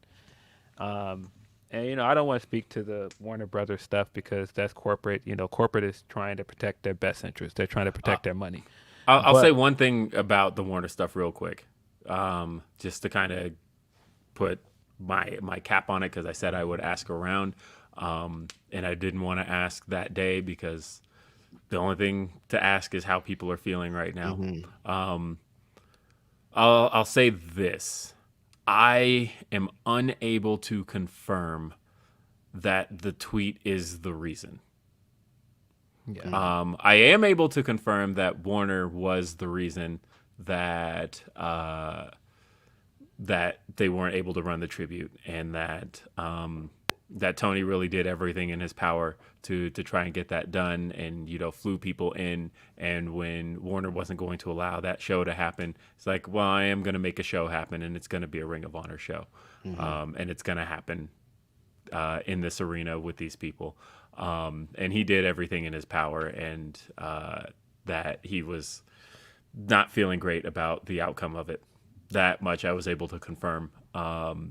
But I still can't get anybody to tell me exactly what Warner Brothers Discovery's problem with the Briscoes is. And the assumption is that it's the tweet, but I've not been told that it was specifically that by anybody. Yeah. But I'm just saying that, I know that it's become kind of a ongoing gag, me here saying that you don't really know these people, or you don't really know anybody. I just think that, the fact that people that knew this guy intimately has had all these great things to say about him, and you have this other thing that's contrasting that is just like one of his big mistakes. Like I said, nobody should be defined solely by their mistakes, man. I just don't believe that. Right. No. Now, of course, it depends on what the mistake is, of course, but Well, more than that, I think that when the mistake is thought, right? Like not necessarily action, but it's more a mistake in thought. And think about how where the phrase "change your mind" comes from, and how like you can change your mind. That is a very believable thing because I have very much changed my mind on a lot of things, and so when it comes to the idea that somebody's thoughts were their mistake and not necessarily an action, but more so, obviously action is a lot different. But when somebody's thought is their mistake, and they said, and they've made it pretty well known that their mind has been changed on that. I don't know why it's so hard to accept that sometimes. yeah. But I mean, but again, that's internet culture of never letting people forget their biggest mistakes. And we can't say it's a mistake because he did apologize. If he hadn't apologized, then of course I can't just come on here, and full-heartedly say he made a mistake. As recently as a year ago, he was calling it one of his Yeah. biggest mistakes and something he completely regrets. Yeah. So I just think you can't just decide somebody made a mistake and just completely write them off. And the hardest thing I was seeing, though, was a lot of people affected by said mistake were saying, they've come to know Jay and they know that he was sincere in that. And I saw that from a lot of people. A lot of people holding him over the coals for it were just like straight people who had kind of no say in it and were just kind of like, well, no, you don't get to come back from this. And I just thought, Right. Yeah. I mean, I don't know that to be true personally. I don't know specifically if, all, people from the LGBTQ plus community. sure, forgave and him. I'm not saying that either. But I don't know that. But again, like I said, it just doesn't seem fair to just, continue to judge him on it, especially now that he's not here. Like, it's over. He's not here. Yeah. And, he's apologized for it. So let's move on. we got Anthony Jr. for you says, Grapsody, speaking of Jay and the tag titles, should Jay and Mark be given the Brody treatment and we retire their version of the tag belts and be forever tag champs? Also, who should the new ROH tag champs be? And what other matches should be on Supercard of Honor to honor Jay? I would like to see a Jay Briscoe Cup.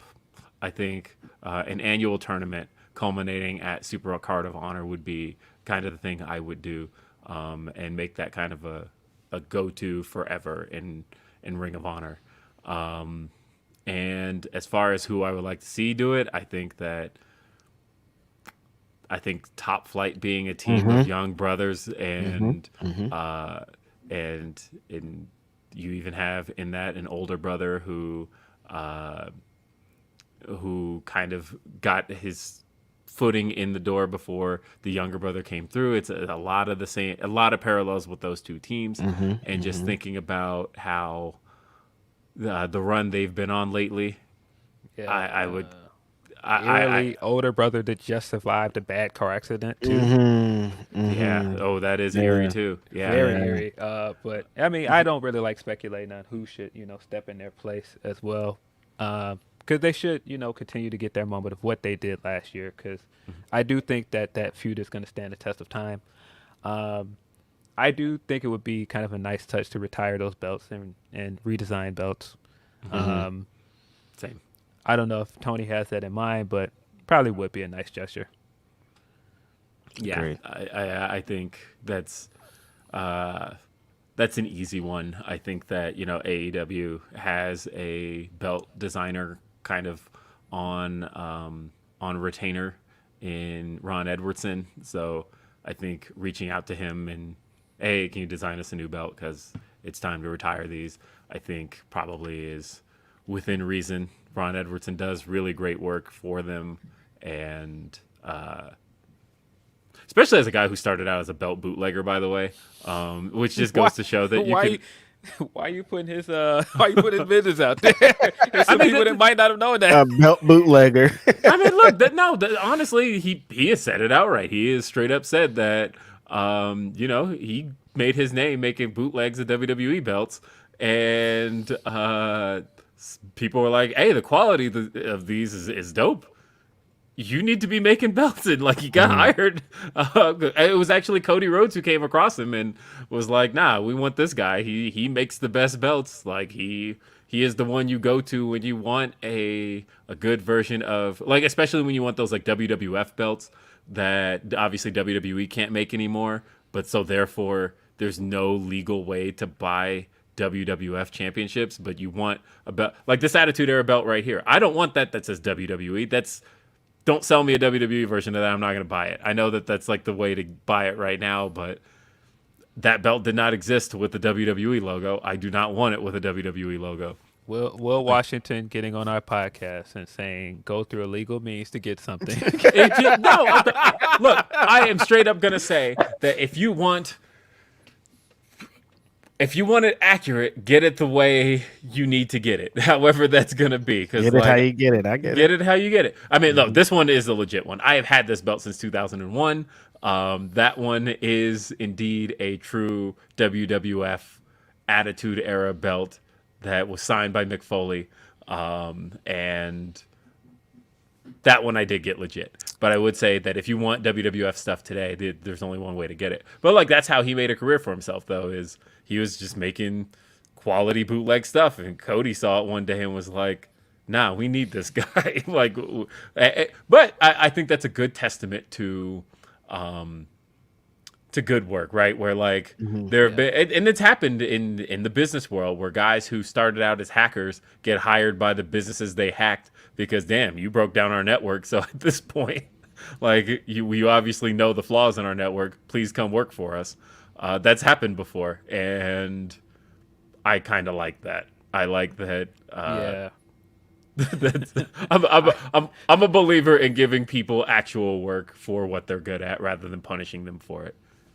Yeah. I saw someone tweet a while ago. If you're not scamming in your 30s, you're doing it wrong. And it's like, so it's very true that there are a lot of people that most people in their 30s, even if you work a day-to-day job, have a hustle, and everybody has something. Yeah, no, like I said, because I'm a believer in. My wife and I have this conversation all the time about how, like, if the crime of your work isn't necessarily hurting anybody, I think the right way to rehabilitate that person is to make sure that is to give them the actual work. Like, if they're good at it, don't throw that person in jail. Hire them. Like, that's what I would do. It's like, because clearly they're showing they're good at the work. I mean, look at what is going on with Mandy. I mean, there were so many people like, oh, she breached contract. Like, no, she's making more money than she was there.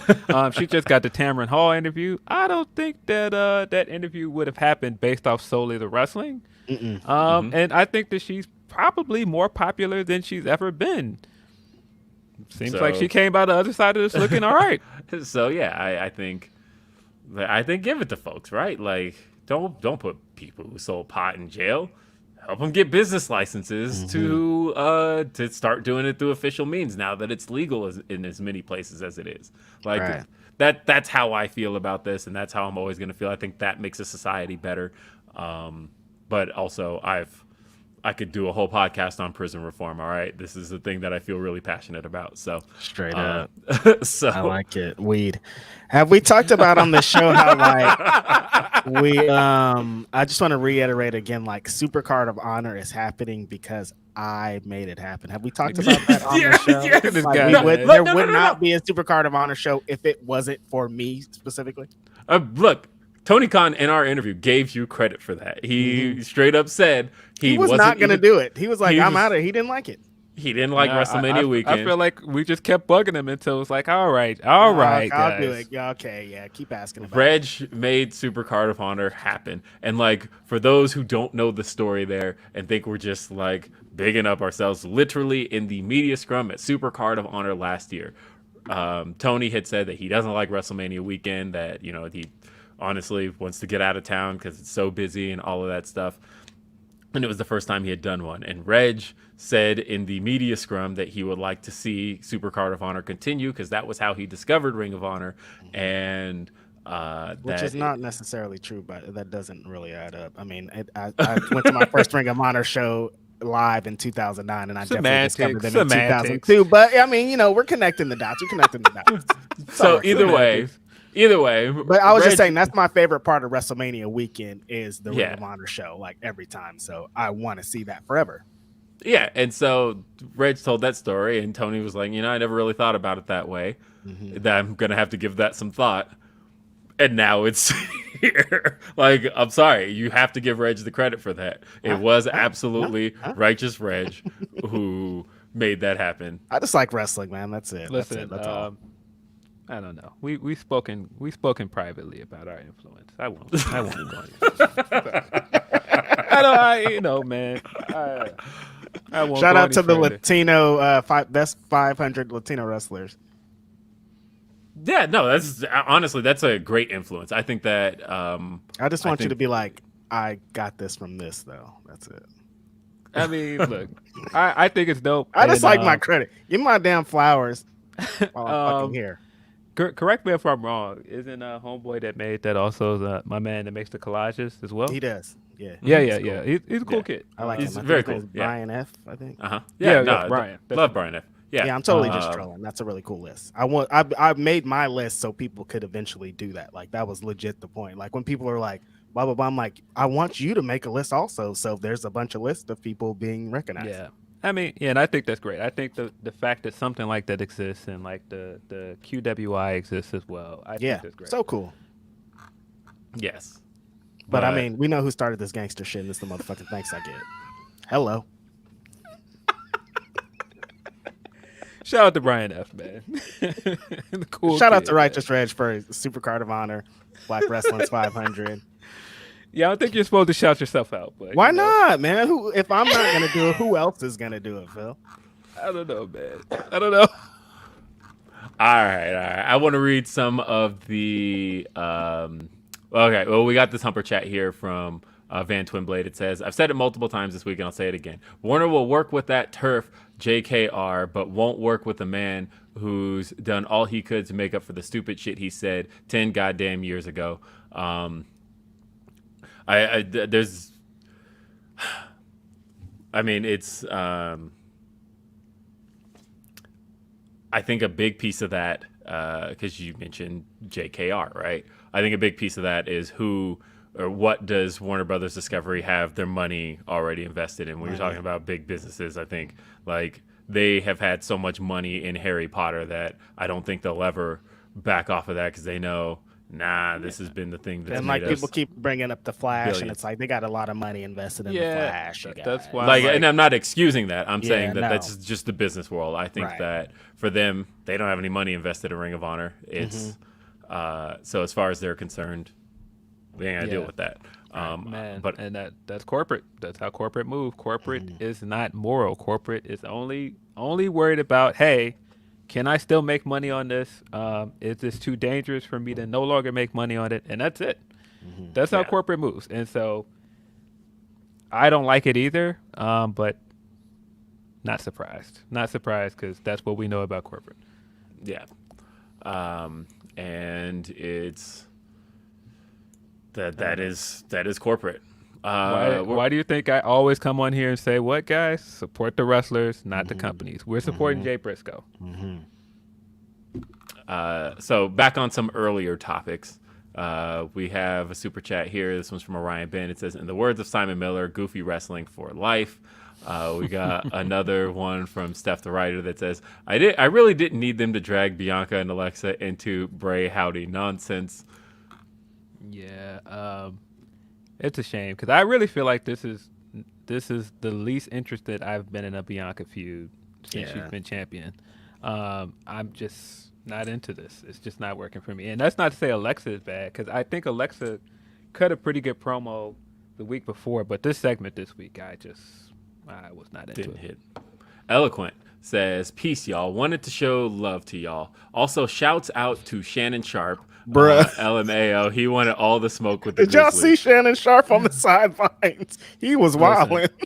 Look, I watched both games last night because it's not that the Grizzlies are necessarily my enemy, but I do feel like We were with just them talking about the Grizzlies, weren't we? But with them being the number 2 seed, I would like for the gap between them and the Nuggets at the number 1 seed to widen. And so, yeah, I'm a root for the Grizzlies to lose. And they were on an 11-game winning streak. And every single time I'm like, this is the one that's going to beat them. You know, Cleveland lost by 1. I was like, damn, it's so close. And so I was watching that Lakers game last night, edge of my seat. I was like, wouldn't it be something if this Laker team is the one to finally end Memphis's winning streak to stop them from going 12, stop them from having a 12-game winning streak, longest active winning streak in the NBA. And wouldn't you know it, the Lakers won. And in the last minute, that turnaround, the way that they were able, I didn't think it was going to happen, honestly. I was like, I just see them basically trading hacks until eventually Memphis scores. But to get that steal and end up taking the lead in the last 16 seconds, the Lakers beat the Grizzlies. The Lakers ended the streak. What did I tell you when we talked about this a few days ago on Ask Grapsody? I don't believe the Grizzlies. I don't believe them. I've been telling y'all that. I don't believe them. And so, because every time it's come down to them to prove it, when they're doing all this talking, they don't. That was the story of the Christmas game. Yeah. I mean, the interesting thing is, again, 11-game winning streak is nothing to sneeze at. No, of course not. But I will say that they've all been, especially at least the recent ones, have been very close games. It wasn't like they decisively beat Cleveland. They eked one out against Cleveland. The fact that it was that close with the Lakers, and the Lakers had a good game. Like, this was honestly, they were saying on commentary when it was looking like the Grizzlies were going to win was, it would be a shame for the Lakers to have played the way they did today and not come out with a victory. And so, like, but these were very close. Whereas the game I watched right before that, the Nuggets slaughtered the Pacers. And I know you'd be like, I mean, it's the Pacers. Who cares? But they did so without Jokic. Jokic did not play. And also Coach Mike Malone is also out. And so the fact that this team is doing what they're doing without the MVP, without their coach, I think is a testament to the fact that this team is the real deal. I am not saying, people, that I believe they are getting a championship. Not saying that because I know how these things work and I am not trying to jinx myself. But what I am saying is this is the best I have felt about it ever. And You see this guy, Reg. You see how this guy took this whole Shannon Sharpe talking point to tell us how great he feels as a Denver Nuggets fan. He did. Right? Yes, I can. Yes, I can. Absolutely. Because it all comes back around, right? Because the Grizzlies are the number 2 team. None of this had anything to do with Denver. It don't matter. They're not a part of this. I don't get to do this that often because the Nuggets aren't that team that often. But guess what, guys? The Denver Nuggets are that team. Yeah, I don't know. I didn't get to see this entire game. It's a good game. I did see the Shannon stuff when I woke up, and if you know anything about Shannon, he's a Bron guy. Like, he's very clearly a Bron guy. And so I did think it was funny that this guy was ready to take on a whole team for his boo-boo Bron. And I was like, bro, sit down, bro. Enjoy the game. Like, you're not a player. Sit down. Like, why are you? His influence worked. I mean, they lost. Why are you joining with the players and then start joining with John Morant's dad too? It's like, dude, what are you doing, man? and one of the most hideous cardigans I've ever seen. Like, yo, What are you doing, Shannon? Uncle Shannon be having the cardigan game on lock. What are you doing, Shannon? Like, yo, and I heard he was talking mad reckless in the tunnel when they were trying to calm him down, and he eventually came back to his seat. And he basically told everybody, like, nah, they didn't want no smoke with me. And I'm like, yeah, because you're a massive football player in this crazy looking cardigan. I'd have been looking like, boy, who is this dude? Leave me alone, too. No, for real. He's big. You know what's interesting is that, so Shannon Sharpe, it is amazing how big of a name he's become. Because, of course, bringing it back around to Denver, Shannon Sharpe, of course. No, I mean, look, he came to prominence as a Denver Bronco, right? But, like, the thing about Shannon Sharpe was that he was, he did a lot of, like, Denver spokesperson things that were, like, just kind of local shit that nobody else knew about. You know, we have Good Times, our fast food restaurant. Not that Good Times? No, although every time I get in line for Good Times, I'm always like, hanging in a child line, Good Times. But no, we have a fast food restaurant, Good Times. I mean, it's basically in and out with, there's not much to it, but it's, but I like Good Times. Anyway, all the commercials used to feature Shannon Sharpe back in the day, and it was Shannon Sharpe, so he's like, I'm Shannon Sharpe here for Good Times. And he was a spokesperson. He was the local thing, right? It's so that's always something I associate with Shannon Sharpe as like this local Denver name. And the fact that, you know, he is now Shannon Sharpe, a name that we know nationally, and he's got so few ties to Denver. Now he's just known as a LeBron guy, which is so funny to me because of the fact that this is a guy who won Super Bowls. What are you talking about, LeBron guy? But now he's just a talking head. Damn it. Yeah, I mean, he sits across from the most well-known anti-Bron guy, so he has to be the complete opposite of that. He is the biggest Bron guy in the room. Yes. He's amazing, though. Great He content is. creator all the time. I love Shannon Sharpe. I love Shannon Sharpe a long time, though, and so I think he is great at what he does.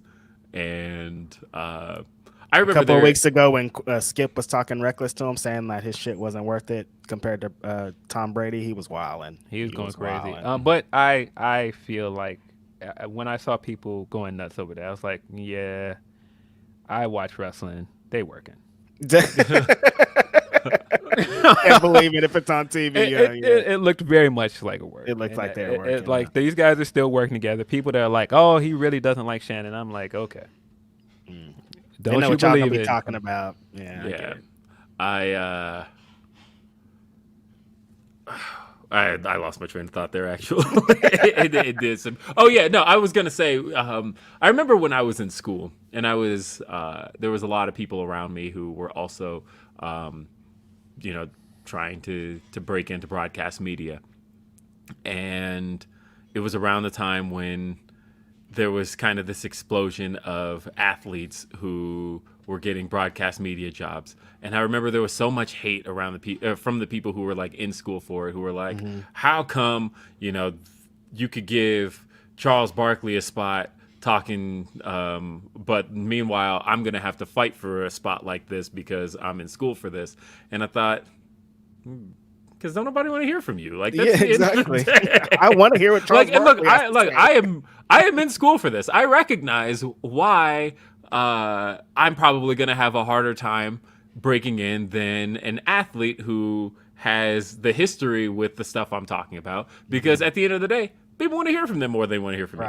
I'm not mad about when I that. listen to podcasts, the most podcasts I listen to are people that like are there, like Questlove or like Drink Champs, like the ones that were actually out there is way better than like someone on the outside. Saying that as someone on the outside sounds crazy. Listen to Grapsody every Saturday. It's a great show. We're great. I mean, but no, get good at what you do, because I think that people are always going to want to hear from famous people. That's why they're famous people. But I don't know, if you're good at what you do, then they'll want to listen to you as well. Like coming out and be like, oh, well, what am I going to do? Like, I don't know, be good at your craft. I mean, and the thing is, like, Shannon Sharpe's also just he is a charismatic guy. Look, I want to hear him talk about basketball more than I want to hear him talk about football. Right. That guy didn't play basketball. Like, that's fine. That actually works for me. So again, I think there's more to it than that. But like I said, I do hear it from people who don't necessarily see what the value is from people who did it. And but there is also value from people who didn't, right? Like I loved hearing from Roger Ebert on movies because I think that he had an eye for the development of film in a way that sometimes when you make films, and I feel like wrestlers can sometimes see it this way too. Sometimes you kind of lose the perspective that the fan has, and that sometimes when I do hear from wrestlers about how they perceived a match, and I'm like, yeah, but you're kind of seeing it from the perspective of somebody who would be in the ring, and not necessarily from somebody who's outside of it, because sometimes the stuff that you're seeing ultimately went right over fans' heads. And sometimes wrestlers harp on things that fans don't even know. Like they're like, I didn't even know that was anything. What are you talking about? And wrestlers are like, there was that one thing. And fans are like, the whole match was great. What are you talking about? So it is different perspectives. I definitely felt like that a few weeks ago with Lance, and Lance was just like doing his Frank Grimes, like none of this makes sense. And it's like it's fine, Lance. It's enjoyable. I understand who the heel is. Like it's not that big of a deal. But he was just like not trying to hear it. Right. Let's see. Jake Salazar says, I'd still rather watch Power Slap than Bray beat. That is Super Cap. Ooh, you know this Cap. I mean, look, I'm turning on Chopped on the Food Network over both of them. Stop. Hala says, y'all are not watching Power Slap. Paige Van Zant as an outsider, more complexity than outsider equals from WWE. Much love to you all. That's true. Like the idea that the outsiders could also just be people who came in from anywhere, really. Yeah.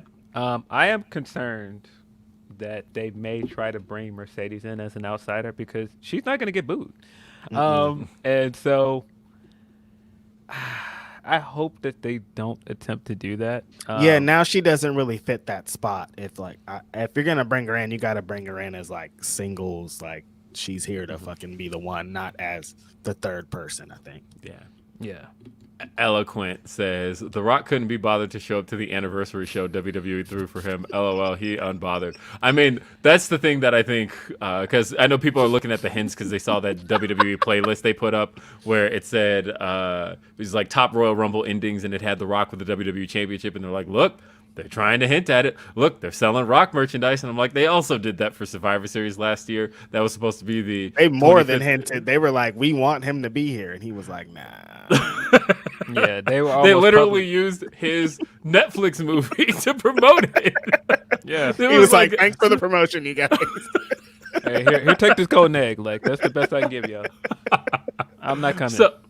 So there's a reason why I see all the signs people are seeing, but also I'm like, we kind of saw this before, though. And like these days, WWE doesn't care about surprises anymore. I feel like if they had The Rock, they'd be like, yo, we got The Rock, Rolling Stone, or somebody. Like they don't care about surprise. At least see what they did. What they did with Cody. Cody they did, and because Cody last year WrestleMania, when he came at WrestleMania, I think with the Royal Rumble, the reason that Cody was fully announced is because nobody else is positioned to sell this Royal Rumble match. Like, Seth Rollins is still out for the United States Championship. Bobby Lashley is challenging for the United States Championship. Nobody on SmackDown is really like talking up, hey, I want to win the Rumble. Hey, I want to go to WrestleMania and be the main event. Nobody's talking about that. They're not selling. Well, Rollins has, but they basically told y'all that he's a mid-carder.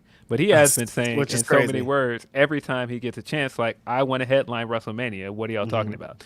Well, so in the promo with that one face-to-face he had with the crutch against Theory, I went back and rewatched that kind of for this point because I wanted to see, does he specifically note that he wants to main event WrestleMania?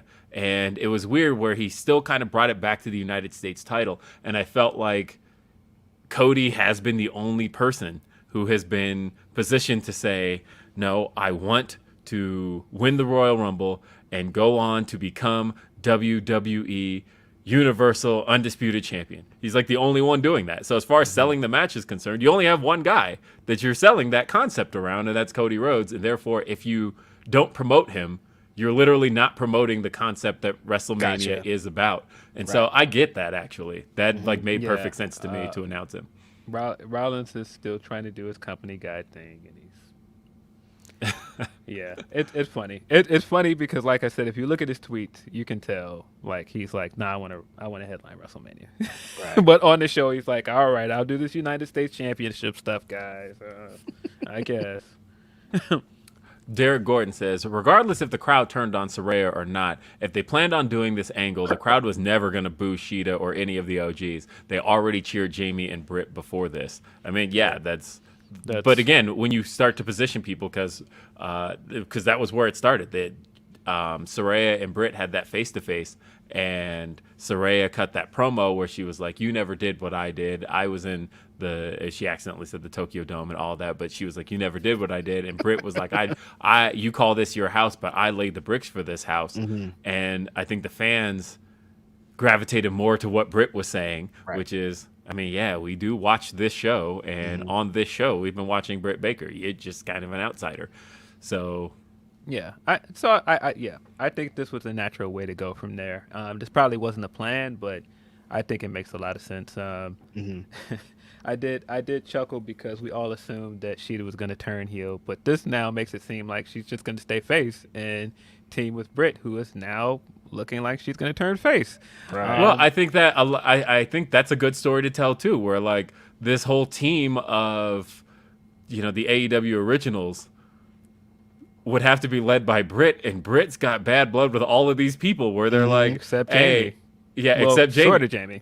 Right, because like Sheeta's like, I would reluctantly be on this team, but fuck Britt Baker. And same with Ruby Soho. We just told the story of how Ruby would have conflict of like, do I want to be with these girls because, I did come from where they came from? Or do I want to be here, which is the team I resonate with, but also it's led by Britt Baker, and fuck Britt Baker. Right. So like there's a good story to tell there. And I think that if they give it the proper time and give it the proper creativity, they could really tell something good there.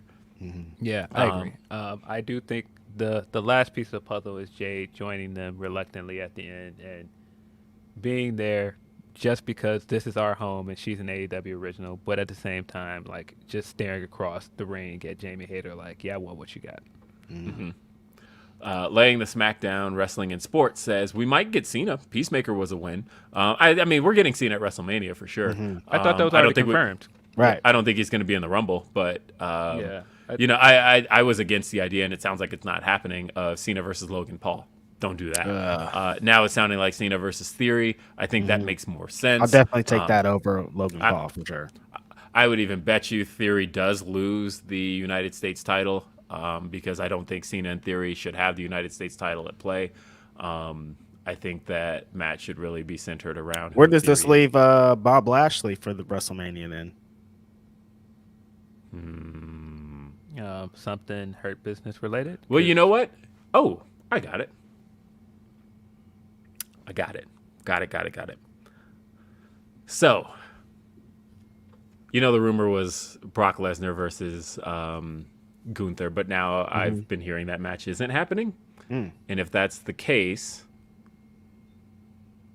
IC title for US title. Bobby Lashley versus Gunther. Let's fucking do it. I mean, or you could just give him his rematch against Brock and actually give him the win. That too. But I think if Bob has the United States title, do Bobby and Gunther. Yeah. I don't know. Let's see. Shame Monster says, anyone watching Stardom? This guy, Philip Lindsay. I did not watch the New Blood show. All of that sounds crazy. But it's Rossi. It's Joshi Wrestling. There's a lot of wacky stuff that goes on over in Japan. Whoa, a 13-year-old versus 16. Oh, yeah, so it's his latest New Blood show for people listening audio-wise. I tend to forget there's a lot of people who listen audio. Latest New Blood show, Stardom, featuring freelancers, had a 13-year-old versus a 16-year-old open, and later on the card, a muscle girl with an adult film side hustle. Rossi is wild, one of a kind. Yeah, Rossi. some of his booking decisions are very interesting. Like the fact that they keep doing these like weird the fact that they kept doing those like Cosmic Angels matches, and I'm just like, this is just definitely not for me. It's for somebody, but it's not for me. Let's see. David Reed. Hey, I grew up with a David Reed. Spelled exactly the same way. But Blood and Guts. Jamie, Britt, Sheeta, Nyla, and Willow. Again, this is a story that a lot of people are interested in. It says versus Saraya, Tony, Athena, Ty, and blank. Yeah, I think it's great. I think that this is the most I've seen people interested in the entirety of the women's division. You can't beat that. I think that means that you can do something that is overarching with the entire division, and then you can come out of that and spin off several storylines from it. Yep. Let's see. Chi-Town Spur says Bianca is about to get the Wyatt program babyface treatment, and I hate it. I mean, I think she's gonna win. I don't think she's losing to Alexa. I think Bianca can come out successfully. Yeah. And somebody had noted to me, they said, "Well, they were doing the yas again." You said this last time when I said that LA Knight wasn't getting a reaction. I mean, watch that promo again. Yeah. It was so faint that I felt like, no, it didn't feel like there was much heat for that at all. Now, granted, he was facing a jobber. Like, it wasn't a match that I think was going to get much heat, but I just didn't feel like, obviously it's night and day versus Roman's music hits later in the show, and it's like, okay, that's the reaction that's the heat of this show. Like, obviously, I don't think he's going to be Roman Reigns, but what's your beef with LA Knight, man? You want him to go back and do the Maximil model stuff? Is that why you're mad at him? Because that's what I really want. Yeah. That's what this really is about. For me, I didn't like the way that they were just like, hey, he's LA Knight, and I'm like, okay, so this is the company that's known for over explaining things to me. Who is LA Knight? I know who LA Knight is, but just barely. I didn't really watch that run of NXT. I know who Eli Drake is, but I don't really know the character of LA Knight that well. Help me out here. And why is he's next up? That's all I know. Everybody keeps saying he's the one. Yeah. I don't know. I like LA Knight. I like LA Knight too. I think he does good work. I just feel like they didn't necessarily do the work to make that happen. And I just feel like they just were like, here he is. I know he was doing maximum male model stuff, but with zero explanation other than he's just done with that. He's LA Knight again. I think they just assumed that most people watched NXT and most people wanted LA Knight back. I definitely was one of those people that I watched it up to the point where he left, so I was like, just bring LA Knight back. He's way better than Max Dupree. Just bring LA Knight back. And so I'm fine with it. I just don't think it was a good idea to put him against Bray straight out the gate as his first feud. Orion Ben 666 says, sorry, Wyatt family versus the New Day for me after rap. What? I don't know. I'm confused. Let me think about that. Remind me, Orion Ben 666, of what you meant by that. And let's see. More Bray stuff. Steve says, Bray fans are worse than Lost fans at this point. Stop waiting for his stuff to go somewhere. It's been a decade. The payoff never comes. It's been a decade. I don't know, man. He did debut in 2013, though. Like, on the main roster, his call-up was 2013. It actually has been a decade. Oh, my God. I don't know, man. That feud with Kane, SummerSlam 2013. Oh, God. Because the match with Cena was WrestleMania 2014. So, yeah, it's been 10 years of Bray Wyatt. Jake Salazar says, somebody said, I hope this slow story has a great payoff. Psych, the payoff is a half-star snooze fest match. That poor LA Knight doesn't deserve this. I don't know. I look, announcement. I will be hosting Fightful's SummerSlam post-show. SummerSlam? SummerSlam, Royal Rumble post show. Sorry, I had SummerSlam in my head. Y'all playing outta way here. ahead. Yeah, Man. way ahead. Sorry, I will be hosting. Sorry, alliterations. Royal Rumble post show. Yes.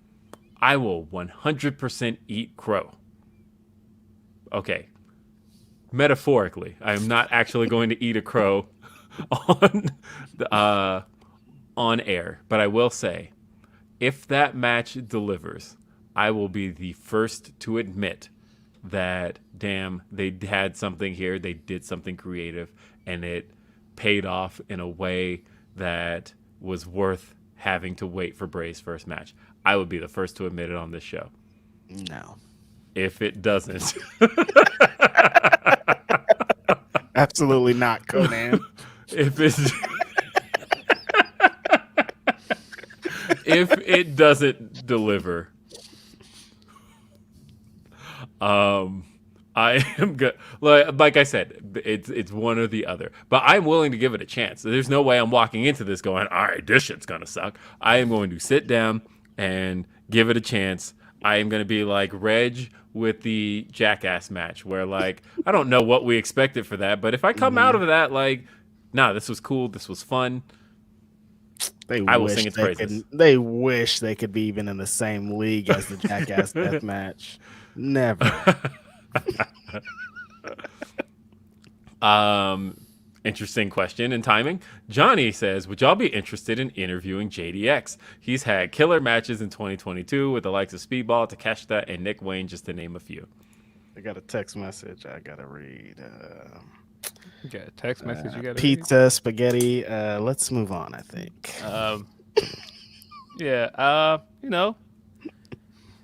Leave podcasting to professionals, guys, because it's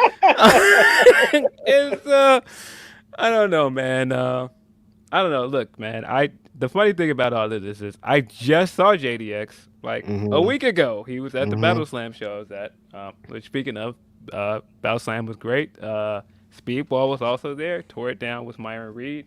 Definitely check that match out once that hits Fight. It was just a fun time. I saw a bunch of other people I know. Saw the big homie Kevin Knight days before he was on Dynamite with Kushida. I'd be interested in interviewing JDX, but at the same time, it's just like, boy, block is hot for him right now, man. I know. I was gonna say that maybe a lot of people aren't familiar with that, and I would say I'm not gonna necessarily be the one to make you familiar with all of that. That you might just want to go look at Twitter activity from the last 2 days. But I would be interested in interviewing JDX. I mean, he definitely made the interview more interesting. Yes, on, he did. Current events. Yeah. But yeah. Yeah, maybe we should, because I think we need to get to the bottom of this. I think there's a lot going on. We got to get to the bottom of this. There's a lot going on. We got podcasting business to discuss. He's a top prospect. Like, beyond all the bullshit that's happening, he's a really talented wrestler who's probably next up. And he's been getting canceled bookings. He's getting canceled, as they say. And I don't know if necessarily. I haven't heard the podcast in full. So I don't stand on either side of it, so I don't really know what it is, but I mean, this is crazy. Talented wrestler. I've only known the guy to be anything but a nice and straight up guy. But again, like I said, I didn't listen to the podcast, so I can't judge. But don't have a podcast where you get on talking about other people and what. Just don't. It's not. We don't need that. Write a book. I mean, so here's the thing, and we talked about this a little bit before we jumped on here. I think one of the things about podcasting is that it's hard to make it feel like a natural conversation and actually have like a natural conversation that you would have with somebody in private.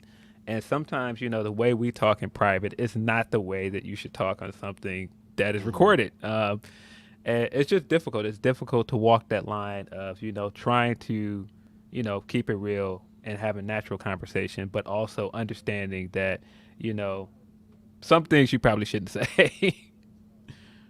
And again, that's not to say that I am defending anything that he did, because I haven't listened to the podcast. So I don't know what I don't even know what to defend at this point. I don't know, but I do know that a lot of podcasts out here that's kind of the selling point of it, is that, this is us having like actual conversation that you can hear, when you're talking to your boys, when you're in a barbershop.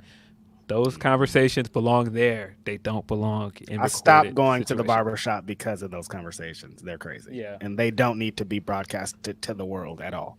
Yeah. No, there's conversations that I've had with friends that we don't need to rehash anywhere else. Man, it was funny at the time because there are jokes you can make with your friends that aren't going to go as well over with other people, man. Right. And so just got to be careful. I've heard the podcast, and this is wild. I have questions, and so actually, if you were up for it, I would interview JDX. Okay. Van Twinblade says for 2023, you guys need to get Tootie on here. We do need to interview For sure. Tootie this year. Yes, there's a number of people that I would absolutely love to talk to. Let's see. Chi-Town Spurs says Righteous Reg for Booker of the Year. I mean, I'm in the running, I think. By the way, we did just have the inaugural Fightful Awards.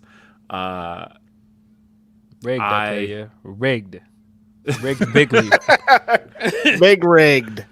By the way, I found that clip. It came up in my timeline of things I've historically posted. That clip of Donald Trump saying, if I lose to Joe Biden, you'll never hear from me again. He said, I will leave. You'll never hear from me again. If I lose to him, never. What happened to that? I thought we were never going to hear from Donald Trump again. Why is he still here? I don't hear from him because I don't engage anything that he's doing anymore. He's not on Twitter anymore. He's not. If I see him on the TV, you know what I do? Turn the channel. Yeah. We have that power now because he's no longer in office. Now he is just some schmuck that I can turn the channel on. You know what's funny though? My daughter asked me yesterday on the school ride that she almost didn't get, but it's still pretty wild that you guilted her into let you take her to school. I really want to get on this bus, and you're like, nah, get in this car. Nah, I don't know. Like I am gonna miss these school rides, and I know that one day she's absolutely not gonna need them. But right now, that child's turning 12 this year. She's still got a few more years of these. She's gonna ride to school. I was with thinking Dad. about the story about Billy. Billy was supposed to walk home, and you guys got your wires crossed, and he's like, "Where's Dad?" Yeah, I was literally I was like, I'm so proud of my son. He's gonna walk home. He apparently missed when I said. So I guess we went back over the conversation when he was like upset about the fact that he thought he got left at school. Mm-hmm. And by the way, watch Day After Dynamite from last week for the context of this one. But we went back over the conversation, and I was like, son, what did you ask me? And he said, can I walk home from school? And I said, I was like, and what did I say? And he was like, you said, are you sure? And I said, and you said, you're like, Dad, yeah, I think. He was like, I know my way home. And, I'll follow the crosswalk and I'll make it. And then I said, and what happened after that? And he was like, I don't remember. And I said, okay. And he's like, I don't remember okay. And I said, but I did. And he was like, and when I don't hear a yes, I default to no. And I'm like, that's the way you're supposed to operate. Okay. But I guess he didn't remember a confirmation on that story. So he was like, well, I guess I'm not walking home. You need to confirm yes or no, not these okay. His brain doesn't register that okay. Like, nah, say yes, Dad. And so when Veda got home and Veda was in the car when we had that conversation, I was like, Veda, do you remember how that went? And she was like, yeah, you said okay, he could walk home. And he's like, oh, man, I really don't remember that. So wires crossed. Long story short, Billy thought that I left him at school and because I gave him permission to walk home. And he was really, really upset. Damn. And nothing like thinking you got left at school and everybody forgot about you. That does feel like because I gave him permission to walk home. And then the dumbest thing too is that the weather's been bad since then. So that was like the one opportunity to walk home, and he has not been able to walk home since. And so like every day since, he's been like, I wish I had walked home that day. Cause damn it. It hasn't been capable of doing so, and Shout out I to told him, I'm like, Big Bill. yeah, he's a good kid though. But yeah, I was talking to Veda yesterday, back on the Trump topic, where she asked me about my first election, because I guess in their civics unit in social studies they're talking about the voting process, and she straight up asked me. She was like, "What was your first election?" And I went, "Well, I turned 18 in 2005, which meant that my first election wasn't until 2008." And I said, it was Obama. Obama was the first time I voted. And so you didn't vote for John Kerry, Shane? Yeah, that was me. That was my first one. yeah, I was 17 that year. And so I remember I went to go see the Roots on election night of 2004, and he lost, and we were like, at least it was I was at a Roots show. So so the interesting thing about that Obama election was that Veda and I ended up having this cool conversation. And again, it was the thing that she almost missed out on. We ended up having a cool conversation because she was asking all these questions about, we had to talk about what that meant to a young black 21-year-old. Because, like, at the end of the day, however you felt about his presidency, you have to recognize that in 2008, that was a transformative figure for a lot of people our age, to the point of where, first time I saw him speak, I kid you not, I got up. I didn't have a car at the time. Took the bus. I took the bus to a Obama campaign office, and I said, "How do I sign up?" And they were like, "Okay, here you go. Here's a shirt, a badge, all of this stuff." And I went door to door like a Jehovah's Witness, saying, "Have you heard?" I was like, "Have you heard the word of Senator Obama?" Have you heard the word? They were like, "I'm a Republican," and pull out their gun and like get off my doorstep. But I need you to not do that again. Be careful out here, man. I went door to door. Now I actually had an address list. And I lived in a fairly black neighborhood, so I knew where I was going. But I was basically just talking up. There were a lot of people who were like, no, like I'm all in on Hillary. But I'm like, nah, have you heard about Barack Obama? He's the next big thing. And I was like, here's this 10-point plan. I had everything. I had the shirts. I was there. That man came. He made a campaign stop on my birthday that year in Denver. And that was my 21st birthday. And everybody's like, "Oh, you going out? You going to turn up on your 21st birthday?" I'm like, "No, I'm going to see Senator Obama speak." And you know what the funny thing is? You know what the response to that was? "Oh, shit, that sounds lit. Let's go." Like, that was... That's how much of a figure, like, people, like, the Obama shirt was stylish at the time. And it was... Yes, we can. Yes, we can. That was 2008 was a very, very different time, and a real inspiring time for a young black 21-year-old. Like I said, I got up, and hearing him talk, I was like, I need to go make sure that this man gets elected, and I sat in a phone center making phone calls to people. I was making cold calls to people. You know, when you get those election calls asking about your vote, you would have got hung up on it. He was one of them. I was on the end of those in 2008, asking people, "Are you registered to vote? Well, make sure that have you heard about Barack Obama?" Barry O got to come on Grapsody since you single-handedly you got him elected. Like, he got to come. The whole Look, time I wanted that man. I true story. I knew it was a long shot. I wrote to that man to see if he would perform my wedding. And didn't get a response, but I was like, long shot, but if there was anybody I ever wanted to see do it, that's the only person. It was like him or The Rock. He gave you the Rock response. He's not in shape to do these kind of things. He's like, "No, I can't. I need a little bit more notice on doing my speeches." Man. The entire time you've been sitting here talking, I've been thinking of the episode of Boondocks and how the Thugnificent video, especially when you're talking about the slogan, I just immediately thought, Obama walked up and said, "Yes, we can." Said, "I want to ride your nuts because I think you're the man." Hilarious episode. But no, Obama was absolutely like a transformative figure, especially in the city of Chicago, where he was a senator. right. My mom had his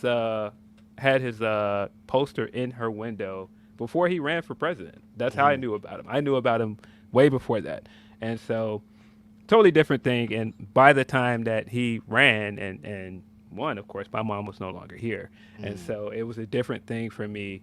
And just my grandmother's from the South, and for her it was a different experience as well, because if you would have told her that a black man would ever be president, she would have never believed it. Right. I mean, that entire day she was answering her phone saying, "Yes, we can." Oh, Seriously. man. That's amazing. That is Yeah, like I my said, mom is like, you would have thought Barack Obama was like Jesus the second. She's still like, if you go to her house now, she has Barack Obama stickers on her refrigerator. She got T-shirts, magazines, and shit. Like when Obama was lit, it was lit. I didn't even know he was running for president. I was just like, who's this handsome man that my mom's obsessing over all the time? And no, he's running for You president. just thought he was Kevin Samuels or something. Yeah, no, I was like, man, who's this handsome influencer ass nigga that my mom is obsessed with? And no, that's the new president. So yeah, no, that was a crazy time. I mean, we lived through times where like, I mean, we grew up in the 90s and shit, but there was a time where it's like, there's never going to be a black president, dude. That's silly. Like, so I could imagine like how your grandma was. and like, although it seems heaven sent, we ain't ready to see a black president. We ain't never gonna see that, but like we fucking Ain't no secret, saw don't it. conceal I the voted. fact I that voted the for him. future I is went to the packed, booth yes, and fucking put my little circle in for Barrio. So Yeah. Right. Brent Lockman says, well, I guess we need the ROH Righteous Invitational. Then if the show is Reg's idea, make it happen, TK. give it up, my brother. Phil corpsing is why I come back every week. I do appreciate it.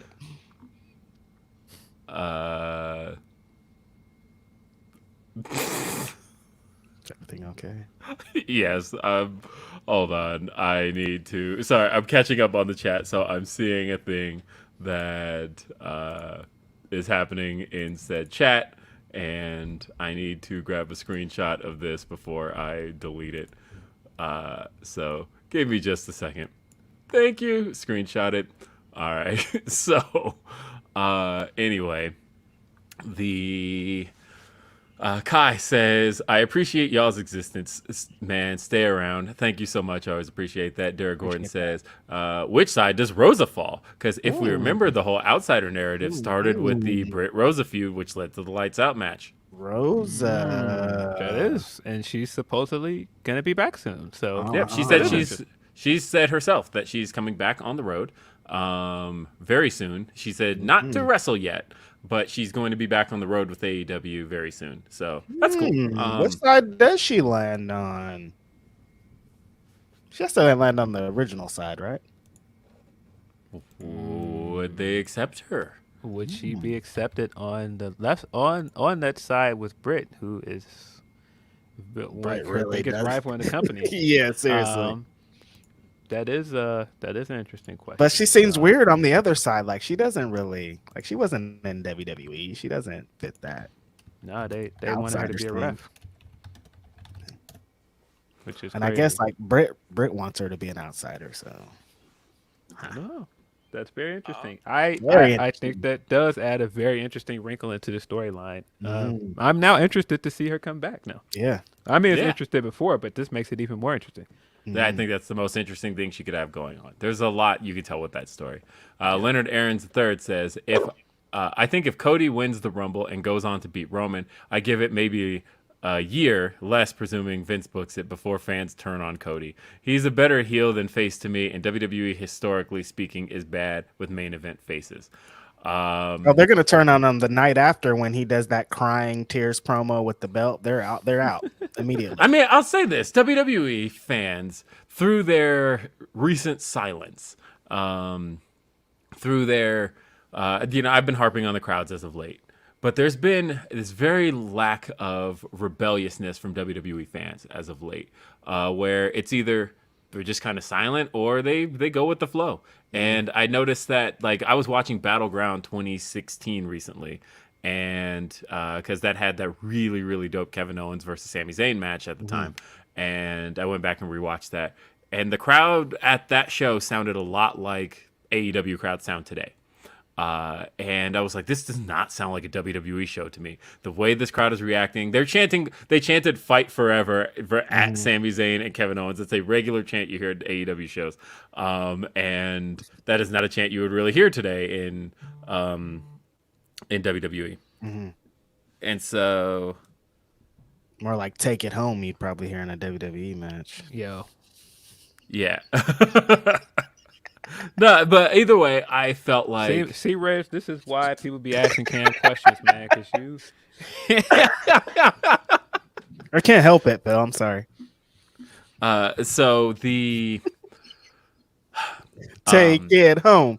Take it home. But either way, my point though is that was a very Pitch Black match. LA Knight, Bray Wyatt, Royal Rumble 2023. That was a very, I mean, that had that crowd that is very opinionated, right? Like Roman Reigns getting booed. They're chanting same old shit at him with every move he does.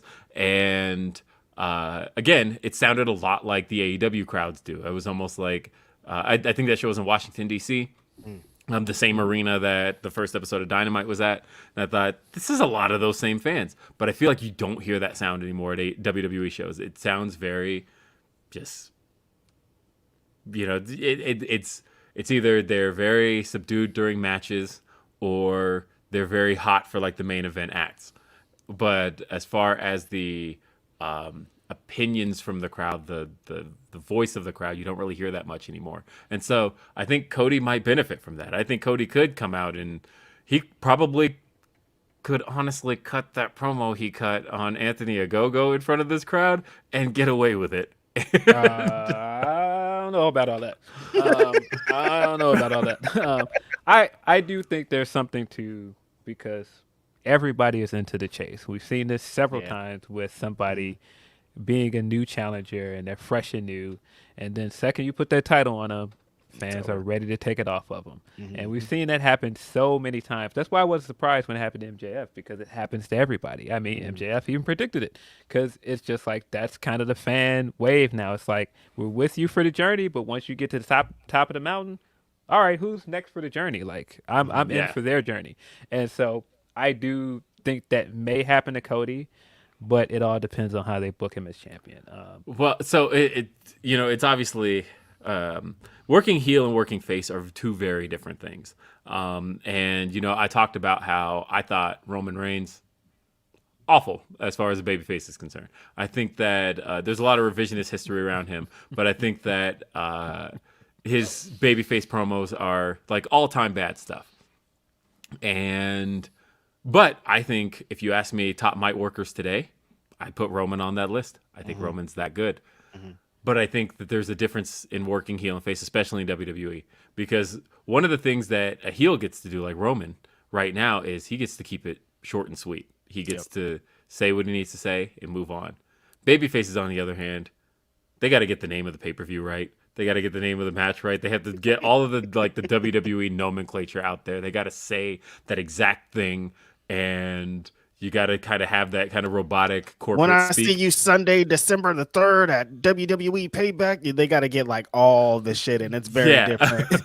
I know. Yeah, I mean, but Cody's good at that stuff. But so Cody can do that stuff well. Yeah, I think Cody can do that. Like Roman couldn't do that, but now he doesn't have to. When's the last time Roman has actually had to like be in that promotional mode of being like, this Sunday you're gonna see me in this city at this place in front of you, the WWE universe. Like he hasn't had to do any of that lately. I don't care about none of that. No, Roman literally just gets to be like, acknowledge me, and the fans are like, fuck yeah. He gets to be like, Sammy, get out, which was dope, right? And that's he gets to keep it short and sweet. He gets to keep it personal. That's a thing a heel gets to do. He doesn't have to do any of that. Cody is good at that. Yes. But the thing is, people tire of that very quickly. People very much tire of the guy who has to be in constant promo and sell mode. And I think John Cena that is Cody's shtick, though. Like even in AEW, that's all he ever does. Like all he ever does is shtick. Is just like that's his shit. That's why I'm like, I think Cody will be fine. Cody will be good at it. Now, do I think that he's a better heel than a baby face? I don't know if I agree because I do think stuff like his time as ROH champion and some of the stuff he did with Bullet Club was great stuff. But again, if I think of like the last 5 years of Cody, like my most memorable moments from him are like him winning the NWA title and like that match where he hopped off the top of that cage. He was a babyface during all of Babyface that moments. stuff. Yeah, although, and this is why I hate that he never got a real chance in AEW as a heel.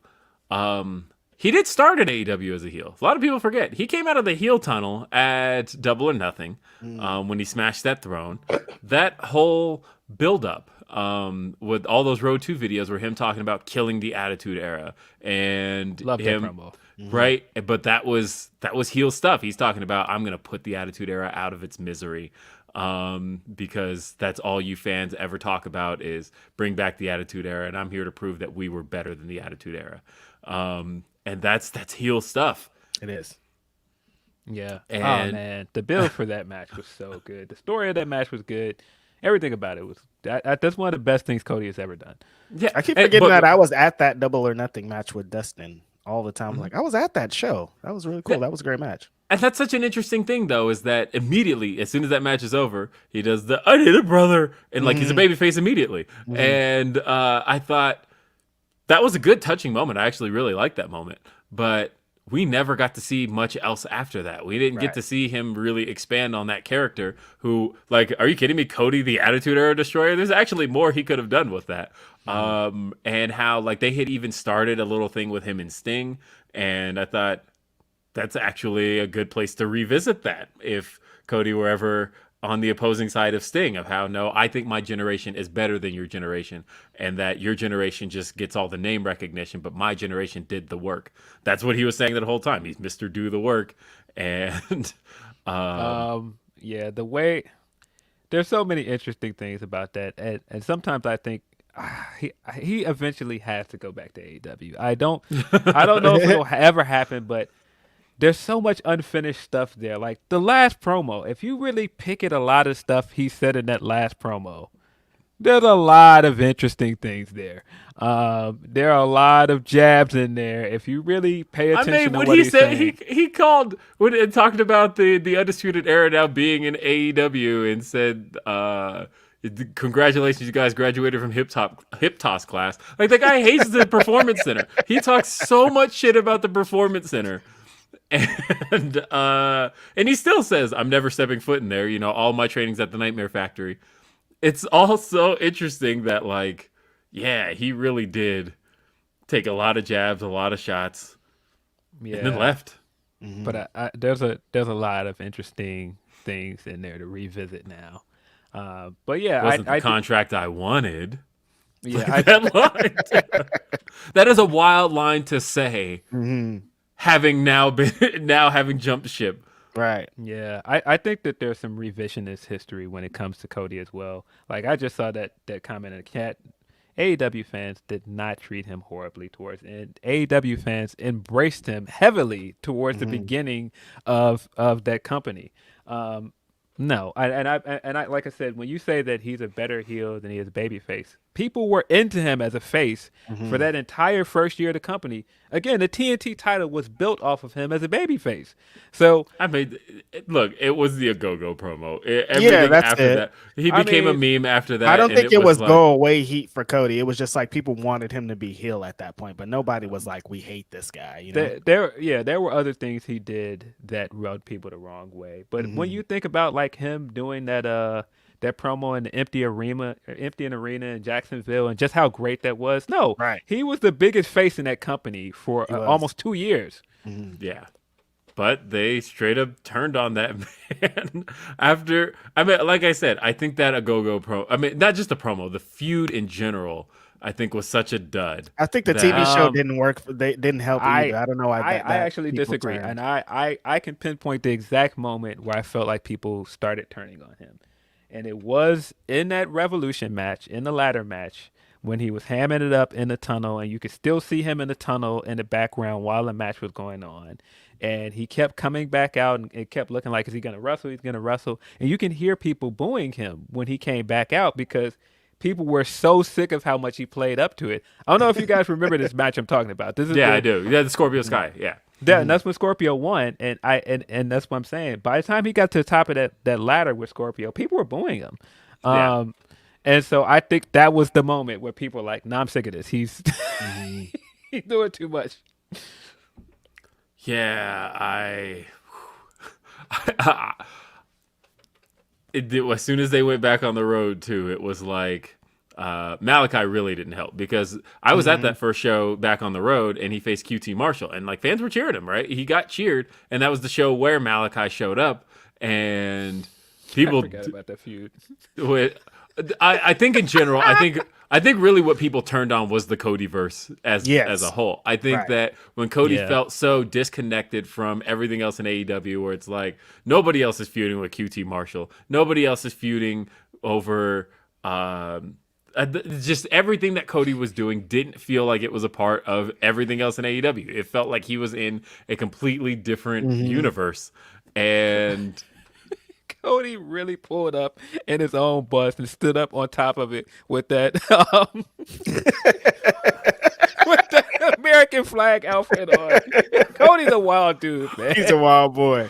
I mean, when you're saying that, forgot about that. Just Phil, you recognize as you're saying these things out loud, I'm like, yeah, the fans should have turned on. Not I for completely real. forgot about that, man. My man Cody came out with the Super Dave outfit on top of the bus, man. Like, yo. What you expect, man? Shout out to Cody, man. But that was a wild flags, time. I can't get with all these American flags, Cody. I'm sorry, bro. I'm excited though. I'm looking forward to his Rumble return. I think like he was on pace for a Wrestler of the Year run last year. He adds a good element to WWE for sure. Like he's a needed character to progress everything that's going on there. So. I said it before. Cody Rhodes saved WrestleMania 38. He did. I mean, honestly, he is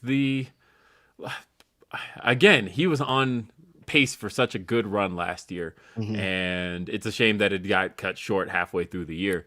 That's why I also think that it might take a little bit longer for people to turn on him, because he was out for so long. Like he's gonna be able to ride this like being out, the hero return thing for a little bit longer than I would expect. Yeah, I think. I do have an example though of that not happening, Reg, and that was Hunter returned in January of 2002.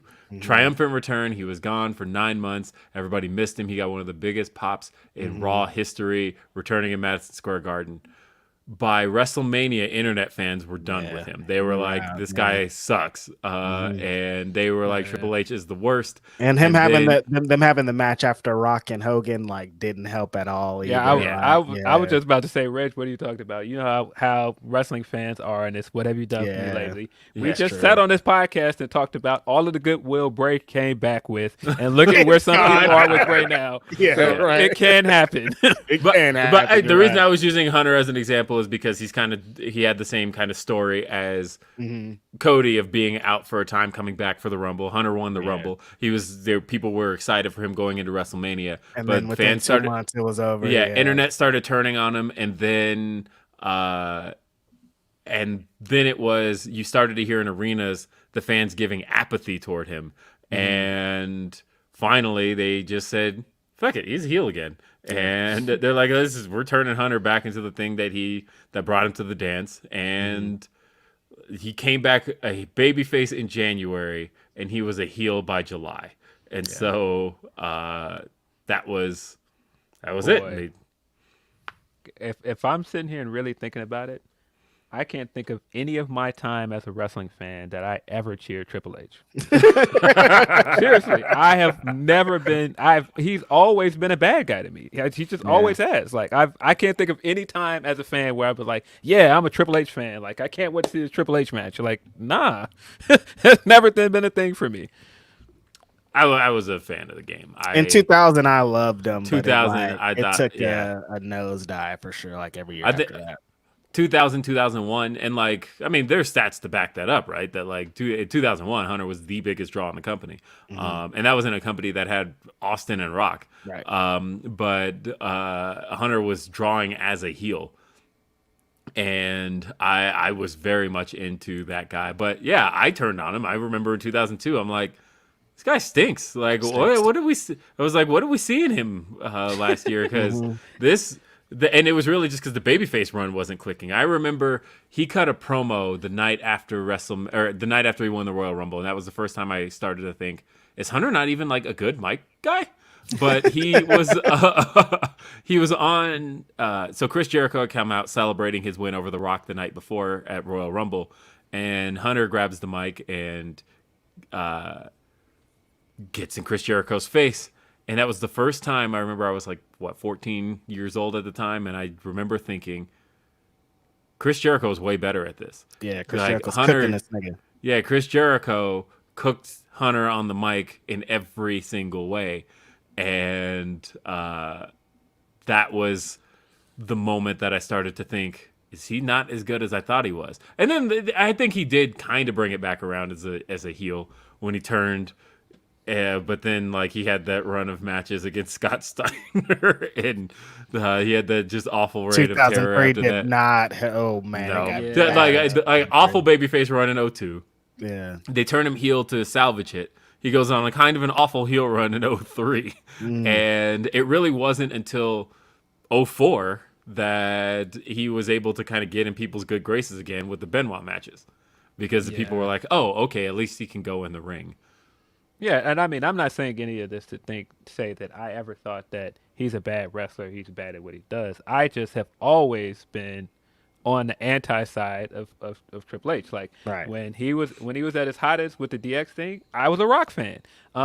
When he was doing the corporate and all that stuff, I was still a Rock fan or an Austin guy. I wasn't rooting for Triple H. And by the end of it, y'all know I'm a Punk guy. I wasn't rooting for him. He's the bad guy. He's the authority. He's the man. Why are we rooting for him? Mm-hmm. So every time I see people put those promos up with Triple H is right, like, what are you guys saying? Like, this guy was never right. What do you mean? He wasn't right. No. Hala says, I love that the AEW story that's getting the most attention / speculation is a women's story. Might also be one of AEW's most complex, detailed stories. And the details are all being made up by us fans. That at the moment, there's because there's just so many questions. Because like Derek Gordon says, it seems like Nyla will be involved in this angle, which she should be, and with what's been going on with her and Marina. There's, again, a lot you can tell here. And did they kind of make us forget about Mercedes a little bit? Kinda. King of Games 405 says, after seeing reports this week regarding Punk, do you think Tony will wait until he is healed from injury to decide if he wants to release him? I think that's been the wait the whole time. I think that Tony has kind of seen it as I don't have to make a decision right now, because there's no decision to make. Punk's injured. Punk and Danhausen are kicking it. They are homies right now, man. Like, it's looking like Punk's trying to get back up in there to me. And the thing is, I think that the beauty of Punk having been injured when this all happened was that, there wasn't really a decision to make with him, that we're still a ways off from having to make one. And when it comes time, maybe cooler heads will prevail. I still ultimately think, and I said this back in October, and now I still truly feel this way, that cooler heads are ultimately going to prevail in this. I think we're ever going to see the Punk versus Kenny feud that people think they're going to get? No. That part, I think that, we just talked about the Cody verse and how they were able to keep guys separate. Straight edge verse?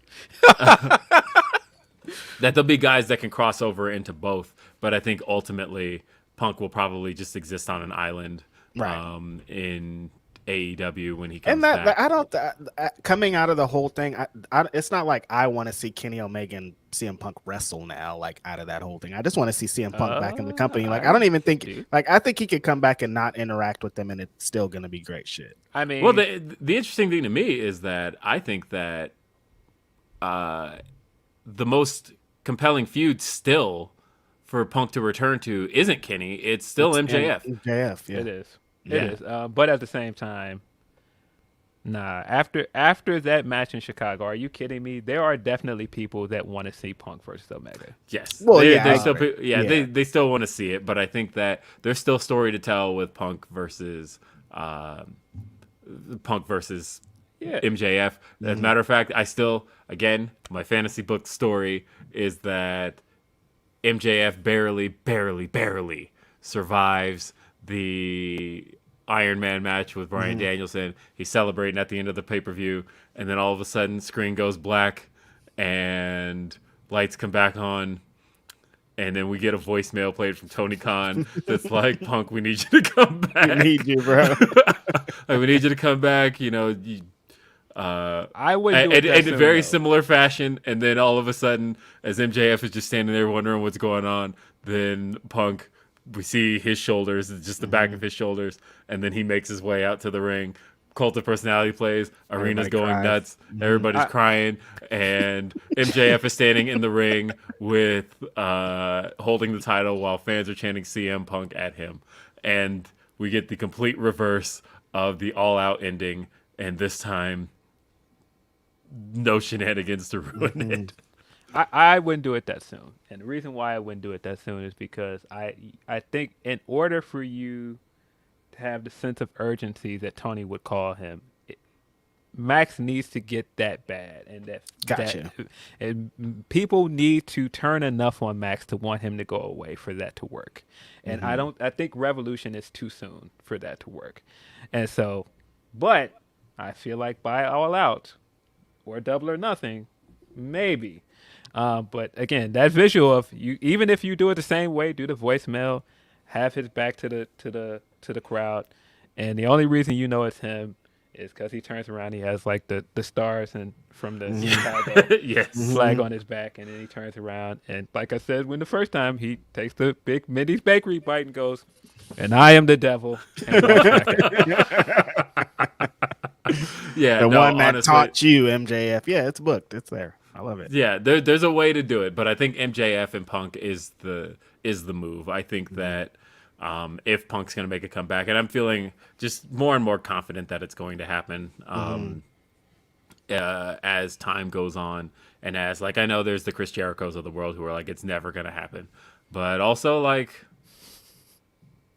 at the end of the day, it's Tony's call. Yeah. When you hear Tony talk about it, he literally just did an interview last week, and this time he was like straight up like, "Nah, Punk, one of the greatest AEW wrestlers we ever had, and went on one of the best runs." Like, And we he don't is- want to see Punk and Chris Jericho, so it's fine. They don't have to interact ever again.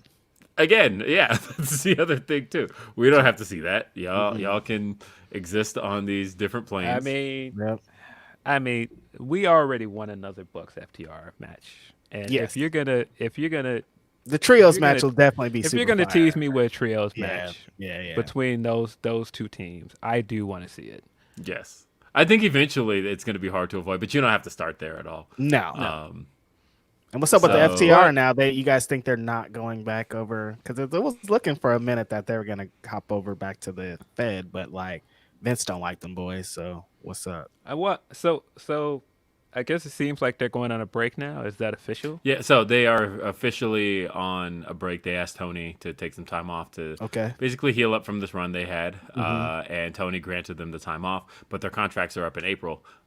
So how much time off are they going to get? And when they return, what are they going to do with that little short amount Is of time? that confirmed that their contract is up in April? I mean, so pretty much they say it's up in April. They've been saying it's up in April for a while. And the general idea is that, it's usually a 3-year contract. They Right. did debut right after Double or Nothing in 2020. So that would probably be about April is probably when they signed. And that's so Yeah, 3 years since then. I don't think they're going back, and they're not just because they seem like they're trying to proposition to work with Punk again, and I don't think they would try proposition to work with Punk again if they planned on leaving. Yeah. But it's other things that make me think they're not leaving. If I had to guess, I don't think they're leaving. I could see them coming back and doing like a short indie run and coming back and doing AEW stuff again. I don't know what I don't know. I don't know. I know that I know they like Dak said money. Dak said on his podcast Everybody likes recently money.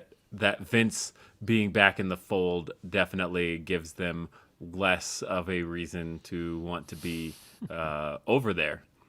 So, because again, look, obviously Vince is not in charge yet, but I do feel like Yeah. the reason I'm saying yet is because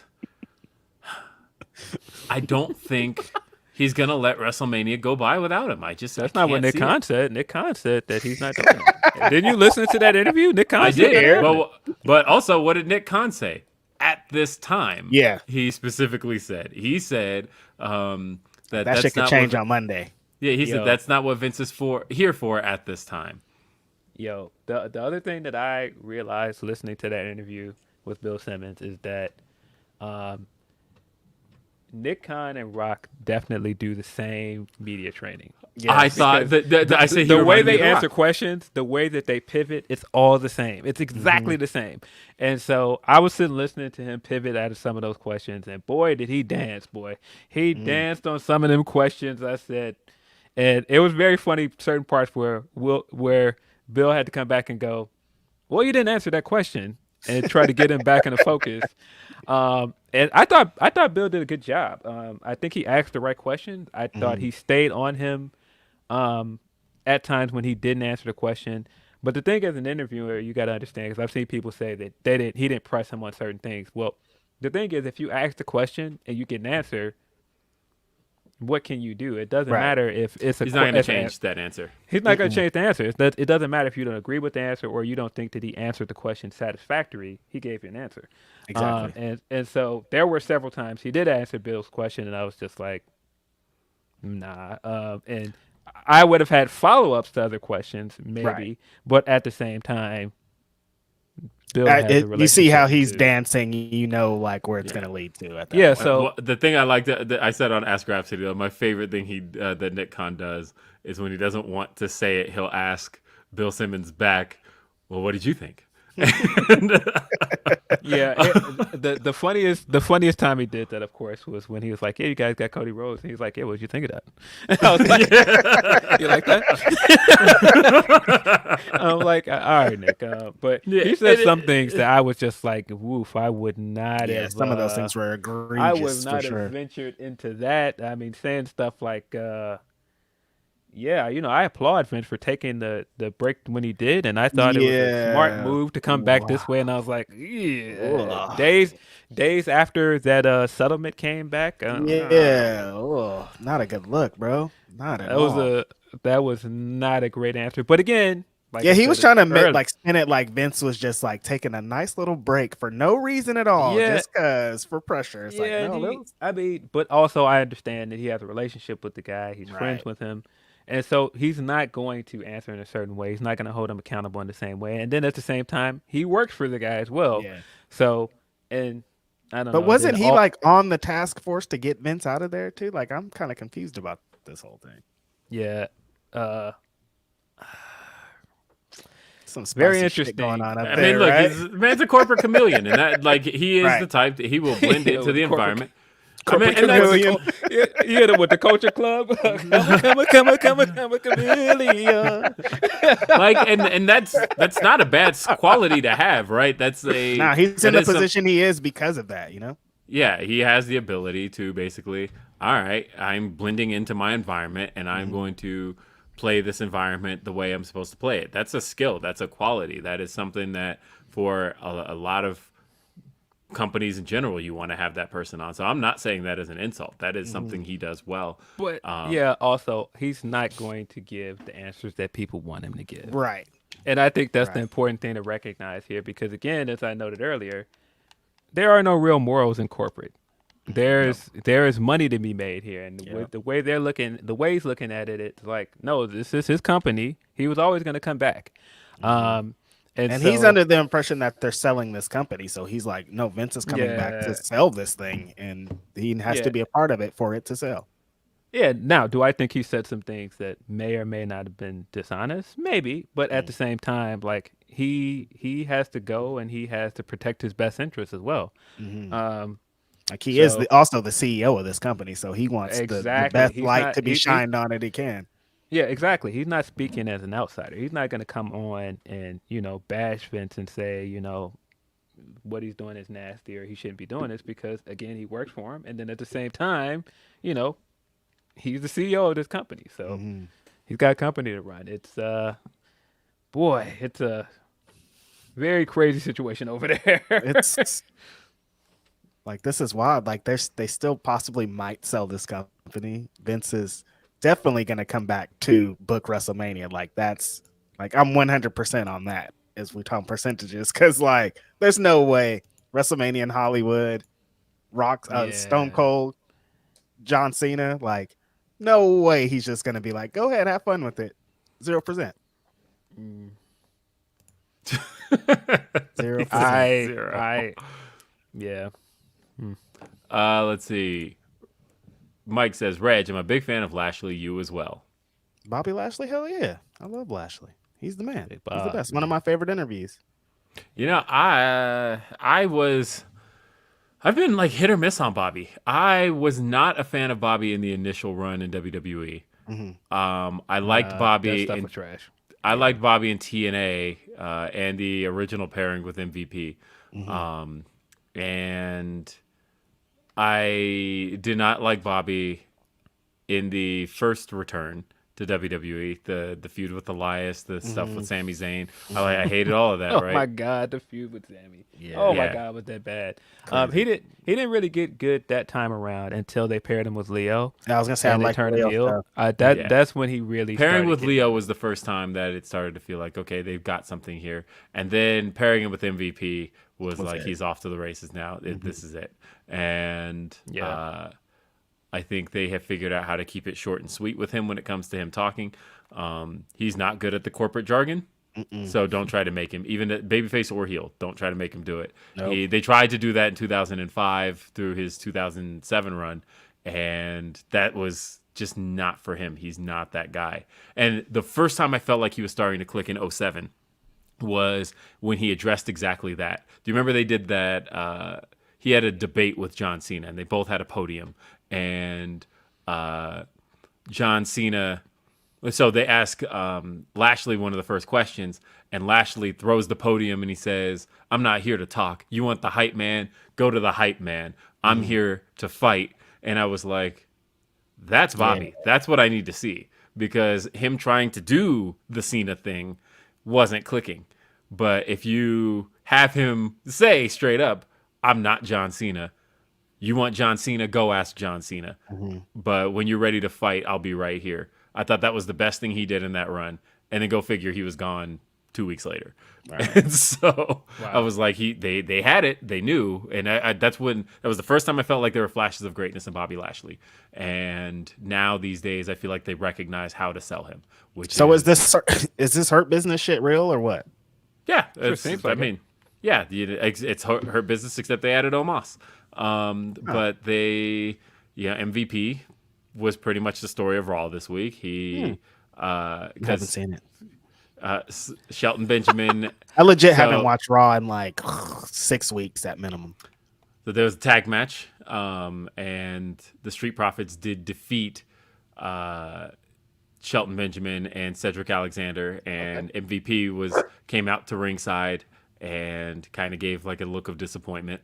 And then later in the show, MVP was supposed to have a match with Elias, but he was like, I didn't say you were facing me. And then it ended up being Omas who beat Elias. So then MVP's tied with Omas. And then at the end of the show, when Lashley won the #1 contendership for the United States title, Omas was there. And so it was like, oh, we've got a new Hurt Business with, this time now it's Omas, Shelton, Cedric, and MVP. Okay. And Bobby Lashley. That's not bad. I like it. Yeah, I think it's an interesting story they're telling, because it looks like MVP definitely wants to partner up with Bobby again, but Bobby is reluctant because he feuded with Omas, and I don't think he's feeling Omas like that. Right. So I think that's the only hitch in it that's stopping it from being official again. I think that's interesting. So have you not watched SmackDown? MVP's tweet. Yo, that was hilarious. Hilarious. MVP's hilarious, man. No, I legit haven't watched WWE program in like 6 weeks. I don't know. I can't. I thought SmackDown was good last night. I do think it's crazy that the women's division over there is like at a complete standstill. Like there was no women's match on SmackDown last night. What the hell? And they made a point to give us give us the Roman stuff the entire show, but not give us the women's match. That's kind of crazy. But at the same time, the Roman stuff was great. Roman getting mad at Sammy because he came in there and asked what was going on, and the entire time he was asking what was going on, you could see Paul's face in the background, and his facial expressions throughout the entire segment are hilarious. Like, at first you can see him getting mad at Sammy, like, what are you even talking about? Get the fuck out of here. And then when you see Roman getting mad, you can see him getting shocked, like and getting scared, like, and then he's like, get out, Sammy. And he's like, Wiseman, get him out of here. He's like, yeah, it's right there, the big wooden thing over there. Get out. And so yeah, it was good. It was very good. So and the contract signing stuff too, I liked. So but the story we got though is basically that Heyman convinced Roman that it's better to have Sammy on your side right now when you're going against somebody like Kevin Owens, who's been a thorn in your side your entire time as champion. So maybe you should just do this for me and be nice to him. And it gives you the implication that Roman is very much using Sammy. Like, if you needed the hint, this was very much the smoking gun that Roman is using Sammy. But the other part about this, if you watched all the way to the end, and I was one of those people that was like, main eventing with a contract signing. I don't want to see a contract signing. But they actually did something really interesting here because Kevin Owens came out and got to jump on Roman before the other Bloodline came out. And it was the opposite of last week that Roman did not know Sammy would be there in time, and Sammy came out late. And I was sitting there at first thinking, like, why did Sammy come out late? And I was like, oh, because Sammy did it on purpose. He gave Roman a taste of his own medicine, and everybody came out late. He came sauntering out there at the last minute. By the time Kevin Owens was all the way out the ring, it was enough to make you think, is he in cahoots with Kevin Owens? It's a very good story. I was actually, by the end of SmackDown, I thought, for the stuff I didn't like on the show, there was more that I liked. This was a good show. I was happy with SmackDown last night. Orion Bin 666 says, y'all were talking about talking best Bray matches. New Day facing off the Wyatts on the compound was what I meant. Every wrestler did something nuts. Yeah. Yeah. Oh, yeah. No, Bray has had other good matches other than that. But, of course, Bray is very divisive. Malcolm Brown says, Will going door to door saying, the next big thing, Barack Obama.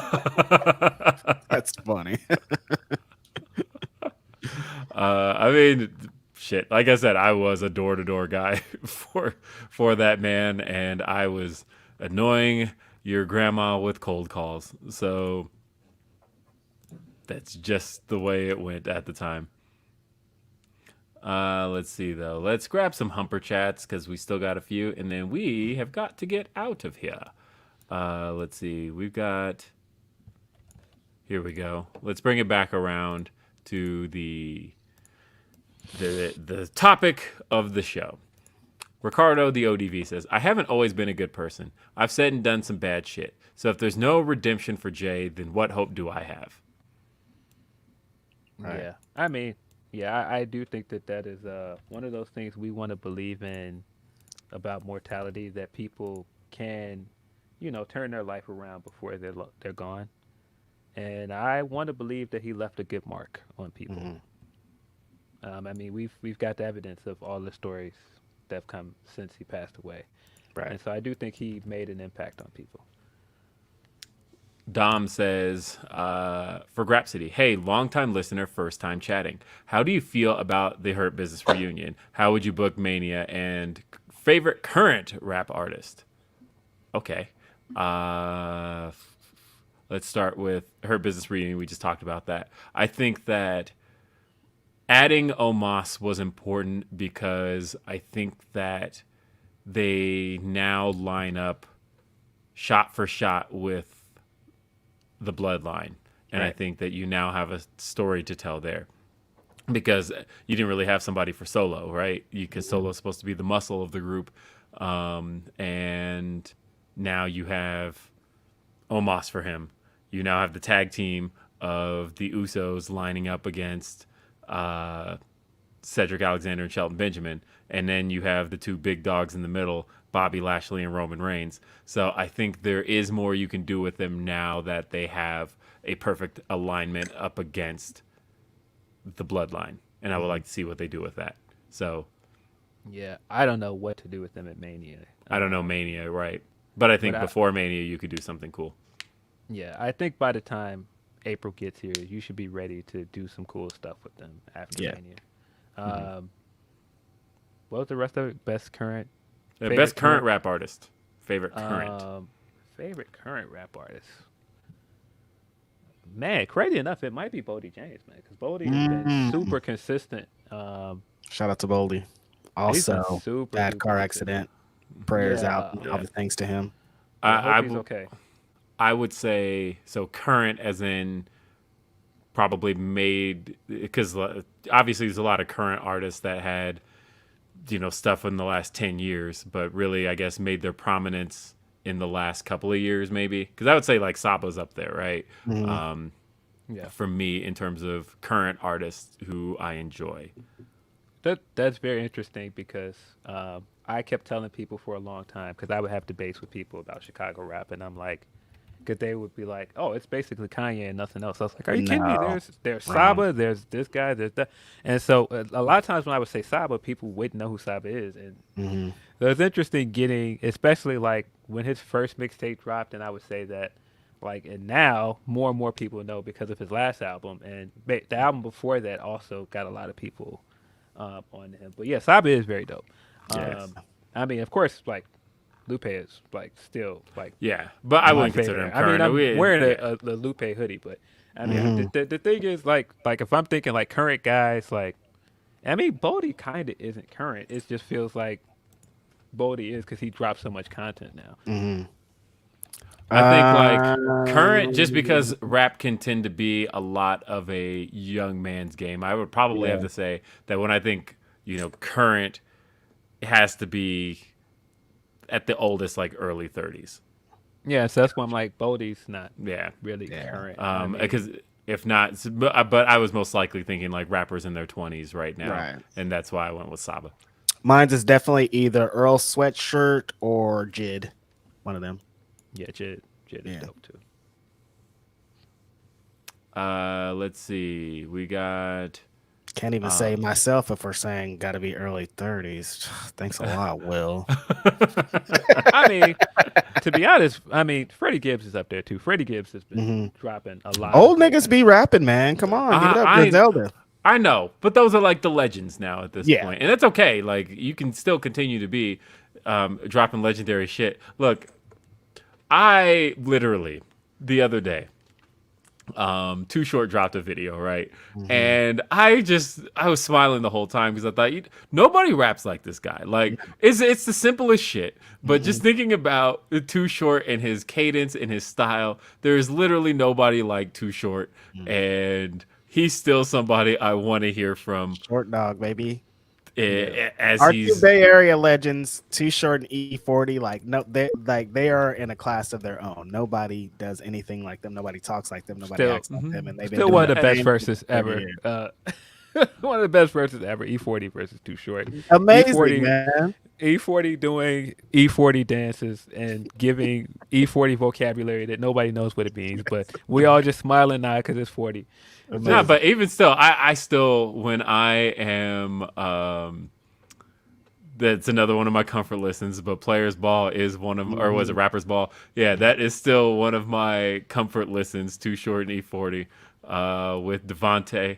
Or no, it wasn't Devontae, it was Casey. Either way, that's still one of my all-time listens. Man, I'm just. But Too Short's pushing 50. I mean, he's 56 now. He'll be 57 this year. I'm still thinking on the Saba thing. If you had told me 5 years ago that Saba was gonna drop 3 really good albums and they were gonna be better than the Last Chance albums, I wouldn't have guessed that. I wouldn't have. I thought I Chance would have and thought that. Vic Mensa were the Chicago guys that were going to be the ones. That's what I thought because Mhm. at the time Saba was like featured on like Chance albums, but I wouldn't have guessed that Saba would have moved this further ahead of Chance, at least in Yeah. the quality of his music. I wouldn't have guessed that. He's a great songwriter. I don't know if he's still producing a lot of his stuff, but I know he was back in the day. He's like just a complete artist at this point. And I knew eventually that Saba was going to be the one. Dude can really rap. And I guess like Yeah. he's been through so much these last couple of years that like he had no choice but to, make it into some Listen, amazing his, art. his second album is very, very good, but it's definitely triggering because there are a lot of things on it that I totally understand. It's definitely it's an album for people that have gone through something, and he was definitely going through something when he wrote it.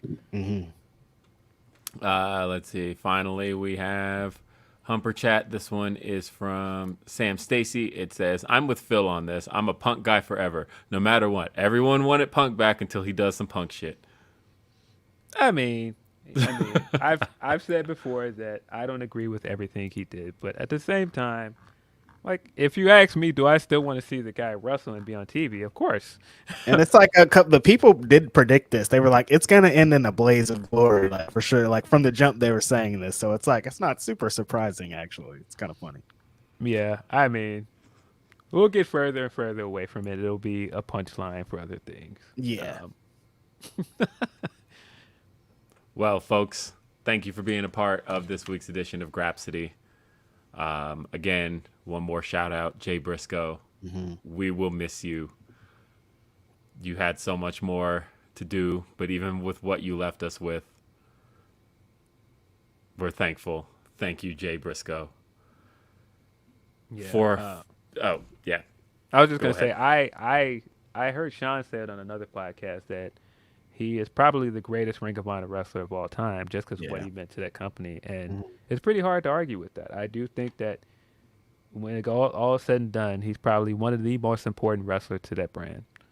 Yep. One of the most influential tag teams of the last 20 years. One of the like I said, he was in the first Ring of Honor match, like synonymous with Ring of Honor, like no one else. Jay Briscoe's going to be missed. Please watch some Jay Briscoe matches on Honor Club. Honor the man. Donate if you can. Let's give it up. Rest in peace, Jay Briscoe. And for those who haven't seen it, check out the Fightful Awards. Me, Sean, and Denise, we did present some great awards, and we weren't planning on it being a posthumous award, but Jay did win Match of the Year, and we got a really touching. If you want to see me cry on camera, if you weren't paying attention to my box at the time, I was very much crying, but we got a really touching message from Dax Harwood about it all. And if you haven't seen that, pretty much all the acceptance speeches I thought were really good. MJF was hilarious. But if you haven't got a chance to watch that, I put a lot of work into it. I was up till 4 a.m. making every single one of those the winner announcement videos. I put all those together. I wrote everything Sean and Denise said on their voiceovers for those. I wrote those, and then I wrote my own. Had to record them, put it together. Was up till 4 a.m. and then did 7 straight hours of podcasts. So if you haven't had a chance to catch the Fightful Awards, I would love it if you could. And yeah, just think about Jay this weekend. And think about some of your favorite experiences. And again, just think about the fact that for a guy that never performed on any of the major stages, for him to have as much of an influence on this industry as he had, it's a tragic loss. It's a heavy loss, and we're going to miss him. For Philip Lindsay, for Righteous Reg, I'm Will Washington. We will see you next time. Have a great day. Peace.